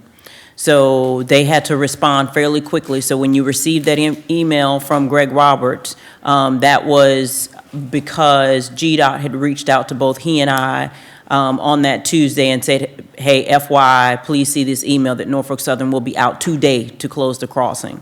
So they had to, in a sense, hurry up and make some adjustments. Unfortunately, the timing to that crossing and those lights won't be synchronized for some time to come. And the reason being, there is a tremendous amount of work that's left to do on that intersection. If you remember, several of the parking spaces on 78 will be taken up in front of Gumbo's. All of those roadway improvements on 78 and Strickland Street still have to be done, and the timing has to be synchronized with the light that's at the old 92 crossing as well as Rose Avenue. So we're recommending that if it takes you a little bit more time, if you're not going centrally into downtown, you may want to take the new route. I drive it every day, so I'm anticipating at least through the end of the summer, early fall, before that gets rectified. And I just was wondering, because I'm assuming school buses, I mean, that's the quickest access to Chicago Avenue, which is the direction I was heading, and that's how I found myself in that situation. But I'm assuming a lot of the school buses are crossing there. It's going to, can't be helped apparently, but it's going to cause a lot of backup there.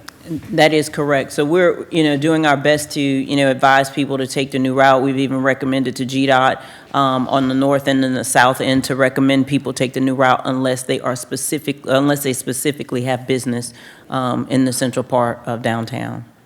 Thank you, City Manager. You're That's all I welcome. had, Mr. Mayor Pro Tem. Thank you, Councilman Watts. Any other items or comments from any other council member? Now we have updates from city staff. City Attorney Joel Dodd. No business, Mr. Mayor Pro Tem. Thank you. Mr. City Attorney, Police Representative Captain, you have anything for us tonight? We have no business tonight, sir. Thank you. City Manager Marsha Hampton. Mr. Dodson, will you still need an executive session on Monday night? Yes. Okay. We will do an executive session at 5 p.m. on Monday for you all, for Mr. Dodson. Also, the only other thing I will add is several of you I know typically put things on the consent agenda before Ms. Vicky wraps up the agenda for tonight. I just want to verify the only few items that we have are the public relations item, it appears, and the public safety item. If those are all, that's what we will move forward with, unless anybody has any other items they want to add. Could we have just a minute to? Yes, definitely. I would ask, is there any reason we would need to have more discussion under finance on items C and D as far as amendments to the fiscal year budgets? If there is no problem with those, I'd ask that those, both C and D, be placed on the consent agenda. And is there any reason why we would not allow item B to be on the consent agenda under finance, because those are things that we have to address because of WSA requirements? Is there any reason that could not go on the consent agenda? So B, C, and D. See no objection? I have no problem with A so the entire Finance Committee agenda, A through D, as far as I'm concerned, could be on the consent agenda. All right. Is that okay? Please, thank you. Well, I took care of my part, City Manager. All right, thank you. If no one else, we will move forward with those items. And then Ms. Chelsea Jackson wanted me to remind you all that we still have dinner that is served. There are no volunteers there, so if anyone wants to partake in something, I know we've had a longer night than we've usually had, but it's still only after 8 o'clock. Yes, sir. I have one thing. Way I fought with them dogs, and Chelsea forgot to put me on the animal control. We're going to have to verify that, Councilman Davis. You all revamped that committee, but we will verify whether or not you actually are serving on the Animal Control Advisory Board, and we will rectify that matter and do a special ceremony for you on Monday if indeed you are serving and we have forgotten to put you on the list. My crew was looking at me as tamarind. Okay, thank you. And the Douglas County has called for the first official SPLOST meeting. We do have that information. Kristen will be reaching out to those, particularly that are on that initial committee, and that would be Councilman Mark Adams and Councilman Sam Davis, along with a few members from staff and legal. We will be having that on April 25th, and you all will receive that information from Kristen. But that is all I have, Mr. Mayor Pro Tem. That all? Okay, thank you, City Manager. That is it. Now we come to the portion of the evening in which we take comments from citizens and delegates. Is there anyone out there who would like to come forward and share a little bit of their mind with us tonight? As our Councilman Davis so illustriously says, we have no, oh, we do have one taker. Okay, a little slow.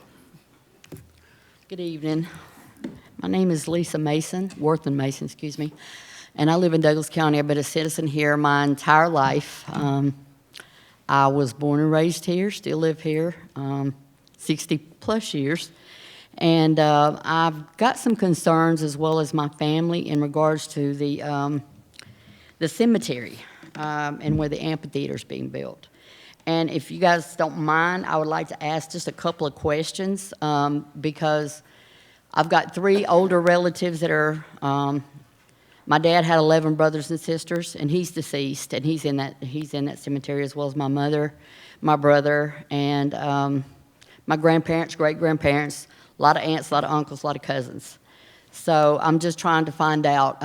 They're calling me, wanting me to see what I can find out about it. What is being done to protect the integrity of the cemetery? Because they're worried. Our list of walls are on that very front and second, right as you walk where the sidewalk is. We have that entire almost first row and the second row. And they're really concerned that once this new building is taking place, the new amphitheater, that I don't know what the laws are going to be surrounding, people drinking or people attending these, whatever things that happen there, of people possibly walking on graves, throwing trash on graves. I just want to know what's being done to protect that. Well, Would you like me to get with the citizens after? Yes, could you please explain how, go over the buffer that's being built and the division and any fencing that's going to be shown there. So, City Manager will get with you after the meeting and go over that. Yeah. But there's a distinct property line there, so I can assure you that certainly none of the development will spill over, but I understand your concerns. So. Yeah, we've been really concerned about that. Only one other thing, I know that, I don't know how often the city cuts the grass in the cemetery, but I know that they did just this week. But what they don't do is they don't weed eat around each of the walls, and there's limbs laying everywhere and things like that. So I just don't understand why they don't pick that stuff up when they're cutting grass, because even next to one of my relatives' graves, there was a huge limb that probably goes all the way across right here, laying on people's graves right across from, like I said, one of my uncles and aunts. And I know they had to see it, so when they cut the grass. So I'm just not sure as to why they don't, if it's supposed to be beautified, our area, that includes the cemetery, because it's over 100 years old. So that needs to be something that's important to them as well. So if they're going to cut the grass, they need to maintain it all the way. And that means picking up limbs and, weed eating and everything else, and they're just not doing that. Well, that sounds like an issue that should be taken up with the Cemetery Commission, of which we honored several people tonight. Okay. I think, again, the City Manager will direct you to the members of that organization, and we can make sure that they hear what you have to say about that. I appreciate that. Thank you for your time. Thank you. If anyone else that would like to come forward and speak tonight? All right. Seeing no takers at this time, this meeting is now adjourned.